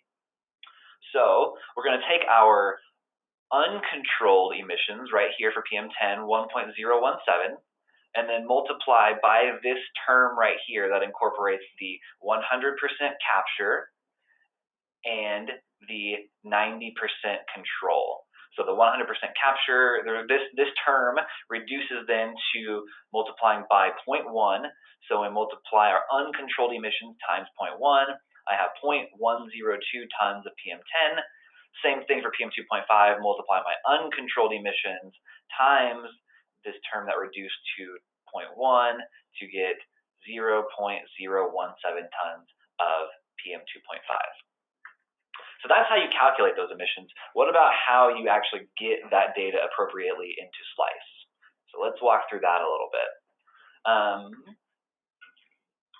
As you saw earlier, this is the year emissions report page. You've got a bunch of buttons there. I'm not going to go through everything because you've been through everything already. I'm just going to go through a couple of the ones that are really important for this example. So we're going to look at the control device first of all. When you are entering data in a control device, this is what your screen will look like. It's going to have an identifier. This is a unique number specific to this piece of equipment that'll help us relate it to the correct process later on. You got to give it a description. It's clearly operating. And then for the control measure, you actually have to pick your item out of a drop-down list. I'm using a bag house. So there we go, bag house. Just beneath that, add all of the pollutants that are being controlled by this control device. For the sake of simplicity, I only added PM10, but in reality, it should have PM2.5 here as well. And then give it the appropriate control efficiency, and that is important. This is the control efficiency for that pollutant on this page. Now let's look at the unit process and to show you how to really link the control device with the process. So Shelby showed you this page earlier too. This is on the unit process page, the control approach tab. As she said, and I'll say it again, if there is a control device, make sure that this not controlled button is not checked. Give it a control device or control approach description. And then using this drop-down list, find the appropriate control device. Again, you can use this unique identifier to make sure that you have the appropriate device linked. Give it a sequence number. If there's only one control device at this process, the sequence will always be 1. The capture efficiency, enter that as appropriate. We said 100% capture with 90% control for this example, so I have 100% capture here. And this control device was operating as intended for 100% of the time that this process was operating this year, so my uptime percent is 100. And then let's look at the process emissions page so that we can see what the connection between these two things really does. So on the first tab of the process page, we will of course put in our throughput and our annual throughput. This was tons. We can see right here our throughput combination. We've got tons of grain. So in this case, we have the correct combination selected. Skipping over the operations tab, because that's basically just hours and seasonal percentages. So going straight to the emissions tab, we're going to look at how we can get all these data into SLEIS. Noticing a few things here, that our overall control efficiency is right here. This is the combined data from the control efficiency, the capture efficiency, as well as the uptime percent. This term includes all 3 of those things. So like I said, this is an AP42 factor, and so you would hope that you would select a calculation method that is AP42. Unfortunately, in this case, we can't do that, and the reason is it has to do with what type of PM this is. Since that table was specifically mentioning filterable PM, and not PM primary, whereas SLEIS is hard-coded to only accept PM primary, and it's only looking for an emission factor that is for PM primary. However, in that chapter 9.9.1, there is effectively no condensable PM, so you can interpret their filterable PM as PM primary. However, since the coding in SLEIS doesn't work that way, we have to select our OKDEQ approved method, type in, actually, since the field is not grayed out, we typed in our correct emission factor, and then we left the comment here saying that this emission factor is from AP42 table 9.9.1-1. And once you got all this data in here, SLEIS will auto-calculate. I just want to make it clear that even if SLEIS is not automatically pulling an emission factor, it can still automatically calculate those emissions with an emission factor that you type in. The system will calculate the emissions when you save the page, or you can also get it to calculate it by pressing this little button right here, this one on the left. Be careful, because that one on the right is to delete your record. So if you want to see it auto-calculate to make sure it's doing the right thing, click that little button right there. Okay, moving on. Our next example, we're going to look at a limestone conveyor, which uses dust suppression as a control method. Again, our emission factors here are coming from AP42, in this case, Chapter 11. Notice here that it tells us that these are controlled factors. Okay, and here's what those factors are: 4.6 times 10 to the minus fifth for PM10, 1.3 times 10 to the minus fifth for PM2.5. Expand it out for you here. There's our PM10 factor, PM2.5 factor. Again, these are controlled factors. So do I need to apply my control scenario? No, you don't. The factor has already taken into account the control device information. And then with our new calculation methods that exist in SLEIS, this little box here, which calculation is the correct method to use, since these are controlled factors and the control device information has already been taken into account with our emission factors, we should select, in this case, 8_1, the post-control EF. Now, after performing the calculation, we are, again, as always, starting with our activity rate. Then we're going to multiply times our emission factor, and then divide by 2,000 pounds to get into units of tons. So for that is 0.121 tons of PM10 and 0.034 tons of PM2.5. Quick note about PM. PM2.5 is a subset of PM10. So this means a couple of things. One is that PM10 will always be greater than or equal to the PM2.5. This means both the emissions and the emission factor. PM10 will always be greater than or equal to PM2.5. And this also means that if PM2.5 is reported, PM10 must also be reported.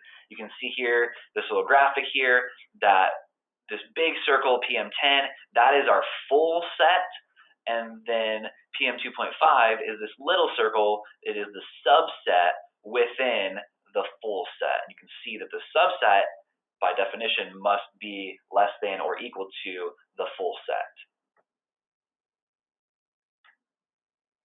Our next example, we're going to calculate the emissions of chromium-6 from shielded metal arc welding operations. And our process, material is going to be electrode E316. It is important to determine what electrode or electrodes you use if you do this type of operation, because the emission factors are different. You can see the rest of the process data here. So let's look at where we get that emission factor from. Again, we're pulling from AP 42. In this case, it's going to be the metallurgical industry, chapter 12. We can see our emission factor right over here. Again, we're going to do chromium-6. So 3.32, this says 10 to the minus 1 pounds per 10 to the third pounds. So expand it out for you to be a bit more understandable. Our chromium-6 emission factor is 0.332 pounds per 1,000 pounds. Now, if you have an operation that emits chromium or one of the speciated chromiums, chromium-6, it's important that you report either one of those or the other. Either report chromium or total chrome, or report the speciated chromiums like chromium-6. Don't report both.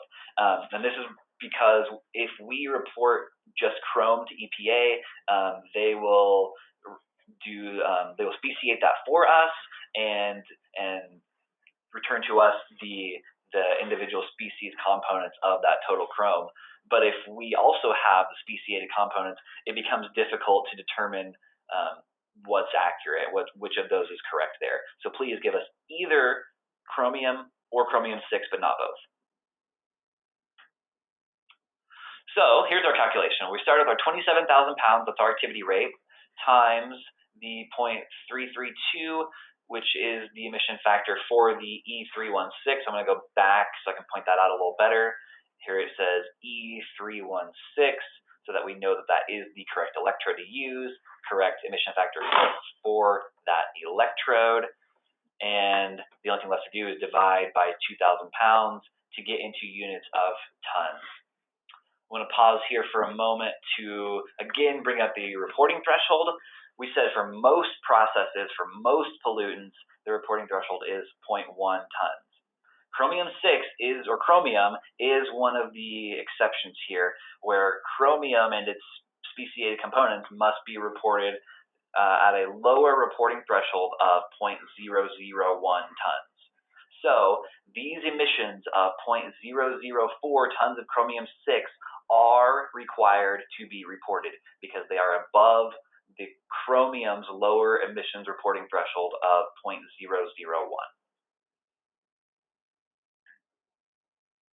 In our next example, we're going to look at calculating total VOC and xylenes from a paint booth. Again, as always, we're collecting our process data first and any other applicable data. A few pieces of information that we need to calculate the emissions from this emission unit is the safety data sheet for the paint or primer or collection of paints and primers that you use. In my example, we're just using one to keep it simple, but you should have these for every paint, every primer, etc. that you use. I've circled a few of the most important bits of information here, which is the percent weight of the product that is xylenes, the total product weight, and the emitted VOC. Also notice that I have not shown you the entire safety data sheet here. I've shown you section 1, section 2, section 9. There are, of course, sections 3 to 8 between those, but for the sake of fitting it all in one slide, I cut those out. Our total VOC calculation is pretty straightforward. We've got a throughput, 800 pounds. We've got an emission factor, which was the emitted VOC here on the safety data sheet, and 4.73, and then we're dividing by our 2,000 pounds to give us 1.92 tons of total VOC. The xylenes calculation is a little bit more difficult because there is not a factor given on that sheet for emitted xylenes like there was for emitted VOC. So what we have to do instead is use the product weight and the percentage to give us the amount of xylenes. So walking through this one, we've got our total activity rate, 800 gallons. And then we'll multiply by the pounds per gallon. So when we do that, these gallons will cancel each other out. At this point, after multiplying these two values together, we've got units of pounds. So to get the percentage of those pounds, that is xylenes, we're going to multiply by 0.12 over 1, which is to say 12%, pounds over pounds, because it's a percent, so we want those units to cancel itself. And then we've got just one thing left to do, and that's divide by 2,000 pounds to convert to tons. And we can see that our xylenes here, 0.377 tons. In this next example, I want to talk about a tank flare system a little bit. This one's going to be a little bit different because I'm not actually showing you how to calculate these emissions, because typically these are calculated using process simulation software, which is more complex than what I'm showing on the slides here. So we're going to just assume that you run your process simulation software using the AP42 Chapter 7, and after your simulation is complete, it returns to you that you would have 100 tons of VOC emissions if there were absolutely no control devices present. But we're going to say that there is a vapor collection system that has 98% capture efficiency to route from the tank to the flare, and that the flare itself has a 98% control efficiency for VOC. Before moving on with this example, I want to pause for a moment and discuss AP42 Chapter 7. We are aware that there have been some recent updates to AP42 Chapter 7. We have not yet had the opportunity to evaluate the changes to this chapter. Our rules state that the owner or operator is responsible for choosing the best calculation method available to them, provided that that calculation method has been approved by DEQ. We have previously approved the AP42 Chapter 7 prior to the amendments to that chapter. So for 2019 reporting, we are still considering that chapter prior to the amendments as acceptable. We intend to evaluate the changes over the next year and let you know for 2020 reporting whether before the amendments to this chapter is still acceptable, or whether we will be requiring you to use the new method. But for 2019 reporting, if you would like to continue to use the method before the amendments, that is acceptable. Okay, now getting into our tank flare system. So again, we said there would be 100 tons of VOC in the absence of controls. So there we go, 100 tons without controls. But we have a 98% capture efficiency. So 98% of those 100 tons are making it to the flare, but the other percent, the other 2 tons, which are not being captured, should be reported as 2 tons of fugitives from the tank itself. Then with 2 tons emitted as fugitives from the tank, 98 tons are going to the flare. Of those 98 tons that make it to the flare, 98% of those are destroyed with a 98% control efficiency of the flare. So just for the VOC portion, we're going to take 98 tons that make it to the flare, include our control device information of 98% destruction efficiency, and we come up with 1.96 tons of uncombusted VOC is being emitted from the flare. So of the total produced 100 tons of emissions, 2 tons fugitive from the tank, 1.96 uncombusted from the flare, and the rest are being destroyed by the flare. This example, of course, is only talking about VOC. We know that there should also be CO and NOx, perhaps other pollutants as well, but I just wanted to focus on one pollutant for simplicity here. And there again, 1.96 tons of uncombusted VOC. So that's all the examples I have for you today. If you have any questions, I will take those now, or Carrie or I will answer them. And here's our contact information. This is aei@deq.ok.gov. This is a common inbox for all the emissions inventory section. We all monitor this inbox, and respond to it. And then, of course, the phone number for air quality is front desk. And any questions? I do want to mention, as you probably noticed, I think for all of Grant's example calculations, he was assuming a 100% uptime for the ones with controls. You previously in Redbud, there was no uptime percentage field, so you might have adjusted your capture efficiency before to try to account for that, but you no longer have to do that, so make sure your capture efficiency is correct. It's how it was designed, and fill out the uptime percentage and consider that in your calculations going forward. And as Grant mentioned, if SLEIS pulls in a factor for you, or if you put the factor in yourself and it has all the data it needs to auto-calculate, it will do that. So although he showed you how to do the calculations, SLEIS is likely going to calculate the emissions for you. But it's always nice to know how to do it and make sure that what SLEIS is auto-calculating is what you expected. So going over the few questions we got, first one, because HAP constituents are typically reported at high end of range, occasionally total HAP exceed the calculation of VOC. How is this handled in SLEIS? That is a quality control issue that we've dealt with for many years, and your total VOC should always be equal to or greater than your sum of your HAPs. So this is a quality control issue, and it needs to be corrected. Next question, for future reference, if the new AP 42 Chapter 7 is approved by DEQ, but permits were issued using the previous version, what version should be used? Changed methods would result in comparing apples to oranges for compliance. That is a good question.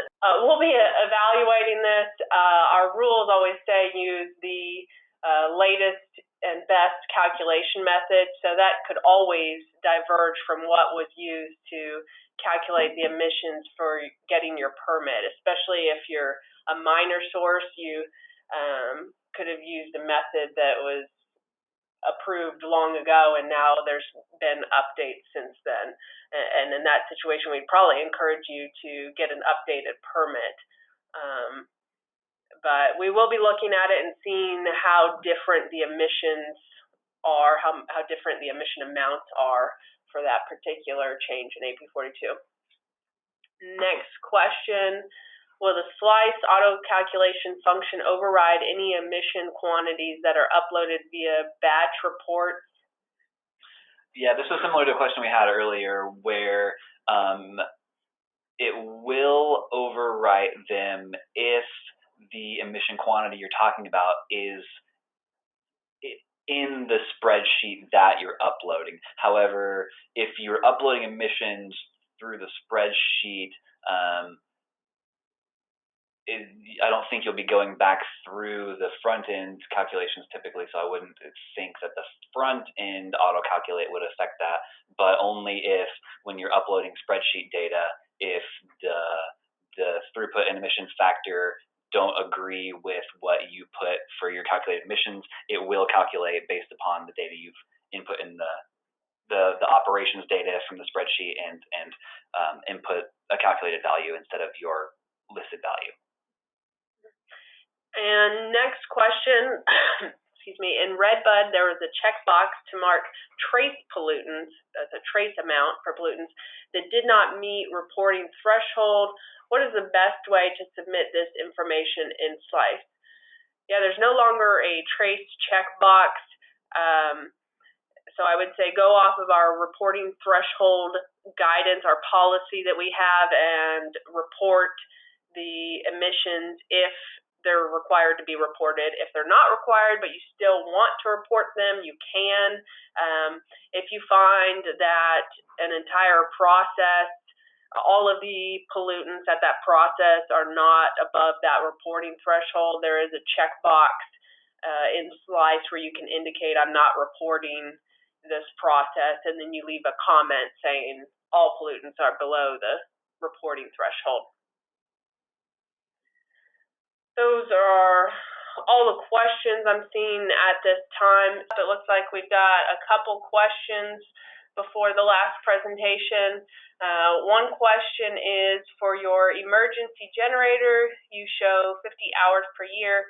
What would you show for weeks per year, days per week, and hours per day? I would say for that, just fill out your situation you have, whether it's run 1 hour per day and 1 day per week. You know, it's just run an hour per week and 50 weeks in the year, or whatever your situation is. Michael is going to go over in his presentation what the tolerance is on that, because it does try to auto-calculate your total hours per year based on your input into the other fields. So he'll go over the tolerance on that. Next question, if a storage tank is controlled with a flare, 98% capture and 98% control, can all emissions be associated with the tank, or do the uncontrolled emissions have to be associated with the flare and the uncaptured emissions with the tank? What if all emissions were associated with the tank in the permit application? I'm going to let Shelby answer that question.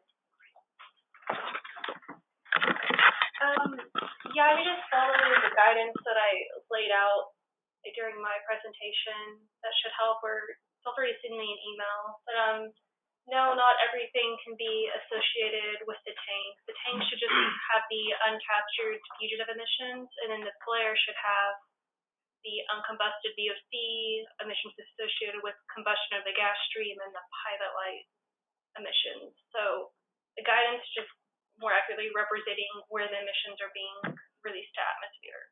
So again, if you have additional questions, feel free to email me or call me. And seeing no other questions at this time, we'll go ahead and get started on the last presentation. All right, so my name is Michael Ketchum. Our final presentation of the morning is going over the data validation that is done within the SLEIS application, and then some of the quality control that we do here in the emissions inventory section on your inventories after you have submitted them.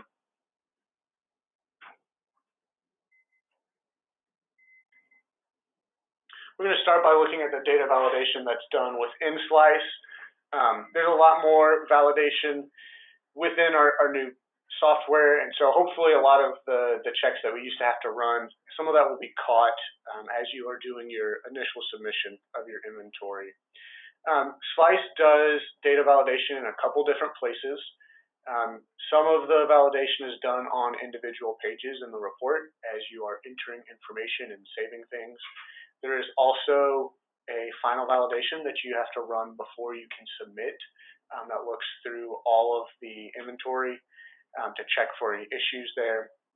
A note here, the spreadsheet function, the bulk operations functions, does not get you around the data validation. When you upload those spreadsheets, all those same data checks are still run, and it will give you a report. You can see the webinar on the bulk operations for more information on that, but that still will run through all those same validation checks. What we did when we loaded the 2018 data into SLEIS, we sent all of the 2018 reports through the final validation process. That would be done before you submit so that we could see what sorts of issues came up. Many of the issues that came from this are differences between SLEIS and the previous data structure from Redbud. And these are things that are going to have to be addressed before you can submit your 2019 report. As you heard mentioned earlier, when we generated the 2019 reports, that pulls information from your 2018 report. And so while we were able to kind of force in some of that data in 2018, you'll have to clean that up to be able to submit in 2019. This page is just a quick rundown of some of the hits that we are going to look at. Many of these are issues that occur in tandem, and so the list will be a little bit shorter than maybe what it looks like here. But as you can see, several of these are issues that occur in a pretty high amount, so they're going to affect quite a few of you as you are working on your 2019 reports. Just another breakdown of those hits. As you can see here, that dark blue section, about 70% of these validation hits are going to occur at the process emission level. So that's kind of where we're going to focus. We're going to start kind of from the top view and look at release points. And we'll work our way down through the structure of SLEIS. There are two issues that we're going to look at here with release points that popped up quite frequently. Before I get too far into this, I do want to mention that some of these validation errors, they look a little wordy. So just to decode these for you, the first little bit of in most cases, the first little bit of the error is where it occurs. For example, the second one here, the hit that occurred 1,348 times, the release point, that's the page that this occurs on. And then the actual issue is that the exit gas flow rate or exit gas velocity is required. So that's just a quick way, as you see these hits, you can kind of figure out where they're occurring. So the first one here, the release point, stack diameter, flow rate, and velocity are invalid. SLEIS will validate the calculation for flow rate or velocity based on the information that you enter. Redbud did not validate these fields, and this was one of those things that, just for sake of time, our internal QC didn't really focus on. But you will have to make sure that they are accurate in your 2019 report. A lot of these are just historical things. As you are going through and filling in release point information, SLEIS will auto-calculate this. It is something you can overwrite, but it still must pass the validation. There's a small range that it must be within. Similar here, this is pretty much the same issue, except rather than being invalid, they're just required. So in this case, your flow rate and exit velocity has to be greater than 0. There were some cases where Redbud would let through zeros. Now those have to be entered, one or both. And again, SLEIS will auto-calculate, so that kind of makes it easy for you.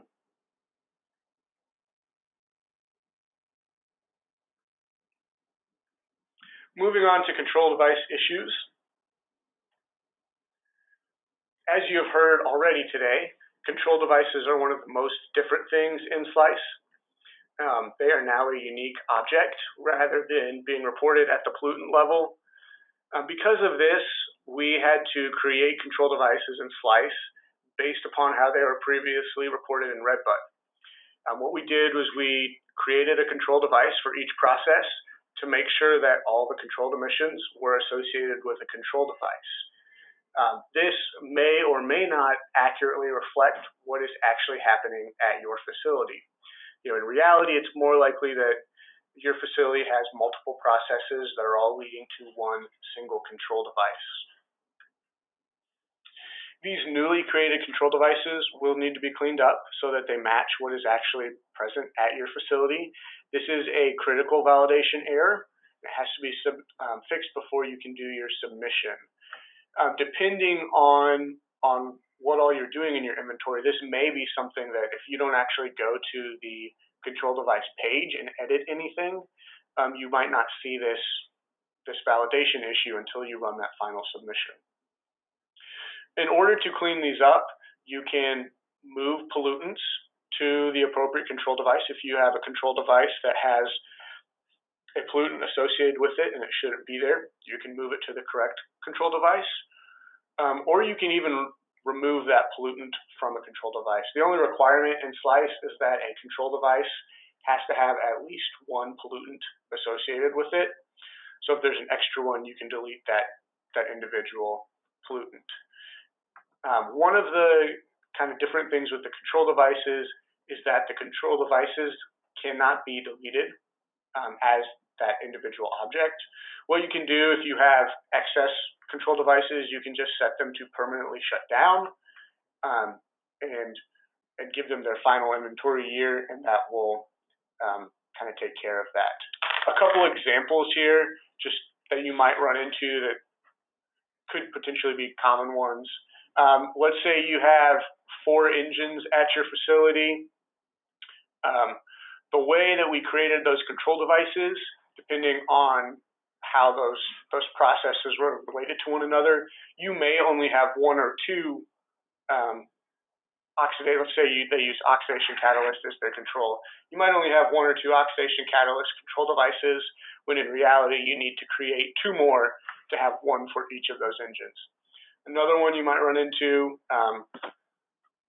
maybe we created 3 bag houses as control devices for your facility, when in reality you have 3 processes that all run to a single bag house.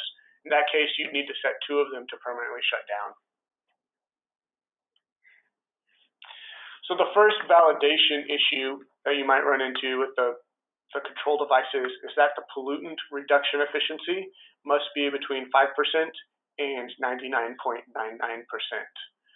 Control devices were often reported incompletely in Redbud, where they had either incorrect or missing efficiencies. So you can't get away with putting 0 anymore as a control efficiency. It has to be within that range. You also can't, for obvious reasons, put 100%, because then you would have no emissions. Again, the pollutants can be removed from a control device, or they can be moved to another control device if they're not associated with the correct one. Along those same lines, the control device pollutant reduction efficiency is also required. So this is kind of along the same lines as the previous issue, just in this case, these would be where there were nulls for the reduction efficiency. Before, in our old system in Redbud, it was acceptable. If your emission factor included the control efficiency, then you did not need to report an efficiency. That is not the case with SLEIS, though, and now you must always report that control efficiency. SLEIS, if you go to and edit the control device page, SLEIS will not save that page if you don't have an efficiency reported. So this is one of those that it's going to kind of lock you there. It's not going to let you continue until you've added that in. All right, we're going to move on to the unit process level now. So this validation issue occurs at the unit process page, but it's a little bit confusing because it actually deals with control device efficiencies.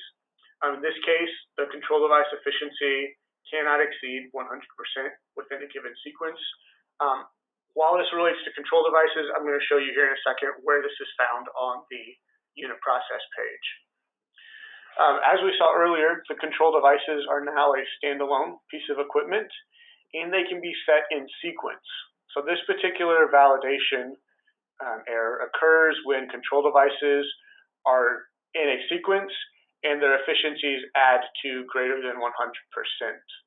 If this were the case, there would be no emissions, they'd be totally controlled. And again, this is one of those things that likely will need cleaning up because of that data migration. Here's what this might look like. This is on the unit process page. You can see on the left, this is an example of control devices that are set correctly. You can see there are 4 control devices there, and you'll notice that each one of them has a capture percentage of 100%. Well, that is okay because these are in sequence. You can see there sequence 1, 2, 3, and 4. So it's okay that each of those individual controls has a capture percent of 100%. On the right is where this issue might pop up. You can see those first 2 controls, they've been set both to sequence 1, which you can do in SLEIS, that is valid. The issue though is that their capture percentages are greater than 100%. So in this case, they would each have to be maybe 50-50 or 25%, 75%, basically whatever's going to add up to 100% there. All right, and as we said earlier, most of our SLEIS validation issues are occurring at the process emission level. So now we will jump into those. These are going to be the things that maybe you're more likely to run into because a lot of these are things that are going to have to be entered year to year. So the first one we want to look at, this actually goes back to the question that was asked just a few minutes ago. On the process emission page, the operations actual hours have to be within 90 to 110% of the calculated total. As you saw previously, this is by far the most numerous issue when we ran the 2018 data through the validation. Hopefully, this is one that we won't see such a large number this year because you have to re-input your operational data each year. You'll be filling these in from scratch. But basically, we had so many of those hits because Redbud did not do any validation on this. You could put that you operated 24 hours a day, 7 days a week, 52 weeks a year, and then report 500 hours to us, which is obviously incorrect. But with SLEIS, that is going to be validated now. That calculation has to match the reported actual hours per year. As you're going through, as you fill in the average days per week, hours per day, weeks per year, SLEIS will autofill the actual hours per year based on those inputs. So that's kind of a nice little feature for you. It's a good way to check that it's entered correctly. You can overwrite the actual hours per year as long as it is still within that 90% to 110% of that calculated value. Again, this is one of those that is going to be caught on the actual process emission operations page because you can't save that page until this validation is satisfied. The next 4 all go hand in hand. So our previous issue was when the operation information the calculation didn't match what was reported. Here it's just that all of this operations information is actually required. The actual hours is required, the average days per week, average hours per day, average weeks per year is required. Again, Redbud didn't have really any validation, so you could get away with putting 0 weeks per year. Now you can't do that. Because these 4 are related, they do often occur together. And like we mentioned already, you can overwrite that actual hours per year as long as it is within the correct range. One thing to note here, if you actually have no hours to report, basically that would mean that your process did not operate, you didn't have any emissions there. You can uncheck that process as reported box that you've seen a couple times already. That will gray out your throughput, your operations data, your emissions, and that's where it will require you to add in a comment saying why there were no hours to report. So really there's not any reason now to put a 0 in for any of the operational fields. Here's where that box is just again so that everybody knows where it's at. Here it's checked, so we are reporting this particular process. All right, our next 2 issues deal with the process emissions and then being on the actual emissions tab on that page. These two issues are when the emission factor unit is required and when the emission factor itself is required. You may have noticed on the chart earlier, these two have the exact same number of hits because they occur in tandem. This is when emission factors and units are required for certain calculation methods. These factors and units are carried forward, so there's going to be some cleanup from when your data was migrated into SLEIS. This stems from some of the changes in requirements for the different calculation methods and some of the new calculation methods we have. So you'll really want to pay close attention to these. Again, you can't save your emissions page until these things are corrected. Here's an example of what these might look like. On the top, we've got a pollutant record for total VOC. You can see our calculation method there is a manufacturer test data. It's a no control EF. And so we do have a spot there for our emission factor and for our emission factor units. This emission factor hasn't been typed in yet, but you can see its emission factor unit defaulted to 1,000 gallons. Just a little quirk of SLEIS. It defaulted to that 1,000 gallons because that is what the throughput is for this particular process. Below it, the second one is the same record, but this time we've used a calculation method that does not have an emission factor. Happened to be US EPA tanks this time. And so you can see that our emission factor is not needed because it's grayed out. In fact, you can't even type anything into those fields. So it's a good way to check. If those fields are not gray, you got to have something there. Our next validation issue is that the stack test date is required. You heard Grant talk about this in one of his sample calculations that he did. This is one of those new fields in SLEIS that did not previously exist. So when you use a stack test emission factor, you have to report the stack test date. Right now, any stack test emission factor calculations that were loaded in, they are blank for this field, and so you have to enter that date in before you can save the process emissions page. All right, now we're going to move on to some of the quality control that we do internally here at the DEQ in the emissions inventory section. So one of the first things I want to touch on is when we see significant changes in emissions from one reporting year to the next.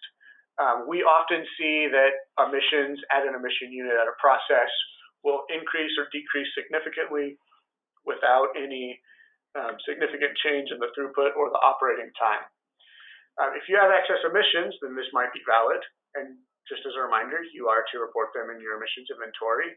But a lot of times when we see these drastic changes, we will email companies to verify that the emissions are accurate and to potentially get an explanation of why there was such a large change. One of the reasons we do this is one of the biggest places that we find typos when we run these checks. If maybe a decimal point was moved in your emissions that you reported or things were mistyped, it's often what we encounter here. If there is a legitimate situation where your emissions did change significantly, but operations data didn't, then providing a detailed note can really help us validate these situations and potentially keep us from needing to reach out to the company to check with what's going on. We'd also like to just touch real quickly on the DEQ approved calculation method. Just as a reminder, this method should only be selected if no other calculation method is applicable.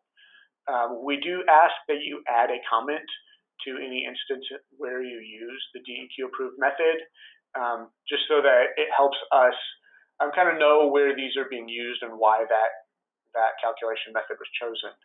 And you do have to get DEQ approval before you select this method. All right, we're going to talk a little bit about HAPS and total VOC. And just before we get into the QC aspect of it, just as a reminder, VOCs are volatile organic compounds, which are organic compounds that contain carbon, react in the presence of sunlight with NOx to form ozone. HAPS, or hazardous air pollutants, are compounds that have been included on EPA's list of 187 pollutants that can have a detrimental effect on humans and the environment. So how these are related to one another, many HAPs are also VOCs. Not all HAPs, but many of them are also VOCs. You are required to report both individual HAPs and total VOC. As Carrie mentioned earlier, you are not double billed on these. We split them out because total VOC includes many of those HAPs. So one of the biggest issues that we run into in our internal QC is when the sum of the HAPs ends up being greater than the total VOC. I shamelessly stole this graphic from Grant and his PM graphic because it's essentially the same idea here. So just to drive that home, that total VOC includes all of the VOC HAPs. Now, total VOC can be reported as greater than the sum of those VOC HAPs, but total VOC has to be greater than or equal to the sum, the total of those individual HAPs. That's just one of those things that it's a really easy check to run, even before you input your emissions data. And then that really helps on our end. We don't have to chase down as many of these. I'd also like to talk about issues where operating status is inconsistent. This is one that we run into pretty frequently year to year, just making sure that across all related pieces of equipment, processes, emission units, that everything, all the different statuses have a consistent operating status. For example, if you have an emission unit that is operating, your throughput, your annual process rate, your annual operating hours can't be 0. If it operated, it had to be running more than 0 hours in the year. If your emission unit is temporarily or permanently shut down, the annual throughput, hours per year, the estimated emissions are all 0. That's that case where you would go in and uncheck that process as reported box, saying that that process was shut down. If the equipment ran for more than 0 hours, at any point during the year, its status must be operating. SLEIS has a couple new fields that are tied to the operating status for the different pieces of equipment. That first one, the status date, and then the last or final emissions year. I'm not going to read these blocks of text off. This is actually pulled straight from the help text that is next to these fields in SLEIS. But the status date is related to an emission unit, a release point, or a control device. When those are set to operating, you can leave the status date blank. But if you change them to temporarily or permanently shut down, then you do need to add a date there. That's one of those validation hits. It will actually flag and not let you save. If let's say we're looking at an emission unit, if that emission unit ran for January and February of 2019 and then was shut down for the rest of the year, it did operate in 2019, so you would leave that as operating. For 2019, the only time you would change that status to temporarily or permanently shut down and add the date would be if that emission unit was shut down prior to 2019. And then you would just put a status date of January 1, 2019. The last and final emissions year is the same kind of thing, except this is for the process. It's as you can see in that first sentence, it's the last or final year that the process will ever be reported. If that process ran in 2019, it's the same thing. Still would be that would be left blank. You would only put that last or final emissions year in for processes that were shut down prior to 2019. Another thing that we run into a lot is we often see that the same throughput, annual hours, and emissions is reported in the current year as in the previous year. Most of the time, for most emission units, the throughput, the annual hours, and the emissions, they should vary from year to year. They might be quite similar to one another, but it's pretty unlikely in most cases that those are going to be exactly the same. Now, there are some situations where they are the same. Things like emergency engines, if you're testing them on a regular schedule from one year to the next, then you're going to have the same exact data there. But most of the time, we want to see the most accurate reflection of the current year, rather than just seeing, the same data from 2018 copied over to 2019. We also sometimes will see issues with produced water tank emissions. So just want to real briefly touch on these and give some guidance on how to report emissions from produced water tanks. Oftentimes, these produced water tanks are not or may not be referenced in your permit, but if the VOC emissions are greater than the 0.1 tons, then that produced water does need to be reported. To calculate those emissions, you can just take the volume of produced water. You can enter it into, say, tanks as if it were condensate or crude oil, and then just take 1% of that resultant value to report as your produced water emissions. All right, new and existing equipment. Your inventory should be an accurate reflection of the equipment at your facility. We want to make sure that the things listed in your inventory are still correct. And so it's important to add new equipment when that is appropriate. When you're adding new equipment to your inventory, please create those from scratch. We do not want anybody to convert existing emission units to a new piece of equipment. We track equipment historically, and so if you had a piece of equipment that was taken offline, set that to permanently shut down as appropriate, and then create a new piece of equipment for whatever replaced that. The last thing we'd like to talk about is the amendment process. Amendments are going to look very different now that SLEIS is up and running. Amendments are done completely in SLEIS now. The turnaround documents are a thing of the past. We will not be using them anymore. One reason, they just don't match information in SLEIS now that there have been so many changes. Amendments can be done now at any point during the year. You can request those during reporting season, after reporting season, at any point. We have loaded all of the inventories from 2013 through 2018 into SLEIS. So any of those years, you can complete those amendments completely online now. When doing amendments, the SLEIS rules do still apply. You must be an editor or a submitter in order to request an amendment, and then you must be a submitter in order to do that final submission. So how do I amend my inventory? On each report year page, over on the right-hand menu, if you are a submitter or editor, you will see a request amendment button. We're going to look at that button here in just a second to point out where it's at.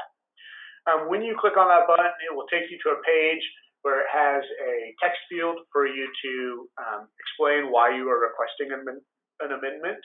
There are a couple things we ask for you to include here when you request that. First off, we want to know if you're adding any previously unreported equipment. Then we would also like to know if this amendment stems from an enforcement case and who that inspector is. We want to make sure that if you're doing an amendment as part of an enforcement case, that we keep those inspectors in the loop so that they know what's going on. With the adding previously unreported equipment, as I mentioned a couple slides ago, we track equipment historically. We want to make sure that the same piece of equipment has the same unique identifier in each year.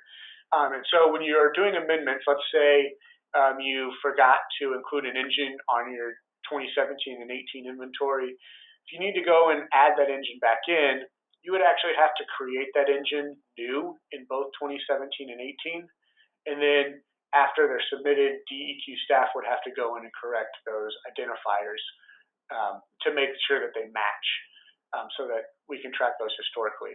So we ask for that to be included here in your reason so we can keep track of where and when we need to update those identifiers. If your amendment request is granted, you will receive an email, and then you can make any needed changes and resubmit, and that process looks just like when you were doing your inventory initially, all the same validation and everything. Here's where you can find the amendment request button. This is the facility page, the 2018 emissions report for this particular facility, and you can see over there on the right-hand side under submission status, that highlighted and that blue box, there is a request amendment button. All right, so why is your inventory important to us? Why do we spend so much time checking the data, making sure that it is as correct as possible? Well, issues with release point data can lead to errors in the location of emissions and impacts for our modeling and health risk assessments. If you have missing or incorrect hours, seasonal percentages, that can lead into errors in the temporal distribution of emissions, so that we know when those emissions are occurring. If there are errors in SCCs or SICs, it can impact the control strategy development and impact attainment plans. Missing or incorrect control equipment data can impact our rule development. And then good data leads to effective air quality regulation. At this point, we'll take any questions that have come in. Looks like we've got two last questions. One is, can we run a report of all the issues with our data that were identified during the transfer to SLEIS? It's not that easy, but we actually weren't even able to do it. We had to get the contractor to do it for us. But if you contact us with your company or your facility information, then we can grab that out of the report we had generated for us. So you can look at that for your facility. And just one thing to add there, we mentioned at the top of this presentation that there is a final validation in SLEIS that you have to do before you can submit. That actually, you can run that at any point. So you could start your 2019 report, and the first thing you could do is run that validation, and it would show you any current errors. What it would not do at that point, it wouldn't show you any validation related to things like emission factors or amounts necessarily. It wouldn't show any validation based on operational hours because you wouldn't have inputted any of those yet. But things like control devices, release points, emission units, those would all you'd be able to see those on that validation report. Great addition. Next question, what about, about emission units that don't have an exit velocity, like some fugitive emissions? So maybe we skipped over something, but for a release point that is a stack that has certain parameters like the height, the gas exit velocity, the flow rate, the temperature, but release points that are fugitives have other parameters, the height, the length, the width, the angle. So you would make sure that your release point is set up to the right type. Exit velocity is only required for non-fugitive release points for like a stack. Another question just came in, can you run validation as a batch for numerous facilities uploaded to SLEIS rather than facility by facility? Yes, you can. That is a great feature of SLEIS. So I'm not seeing any more questions, and we're right on time. We're a couple minutes over. Just a reminder, we are recording this, and we will post this recording and the PowerPoint slides hopefully next week sometime. If you have any more questions, feel free to send us an email or call us. Thank you for attending the webinar. Feel free to check out the other webinar recordings we already posted if you missed one of those. And have a good day. Thanks.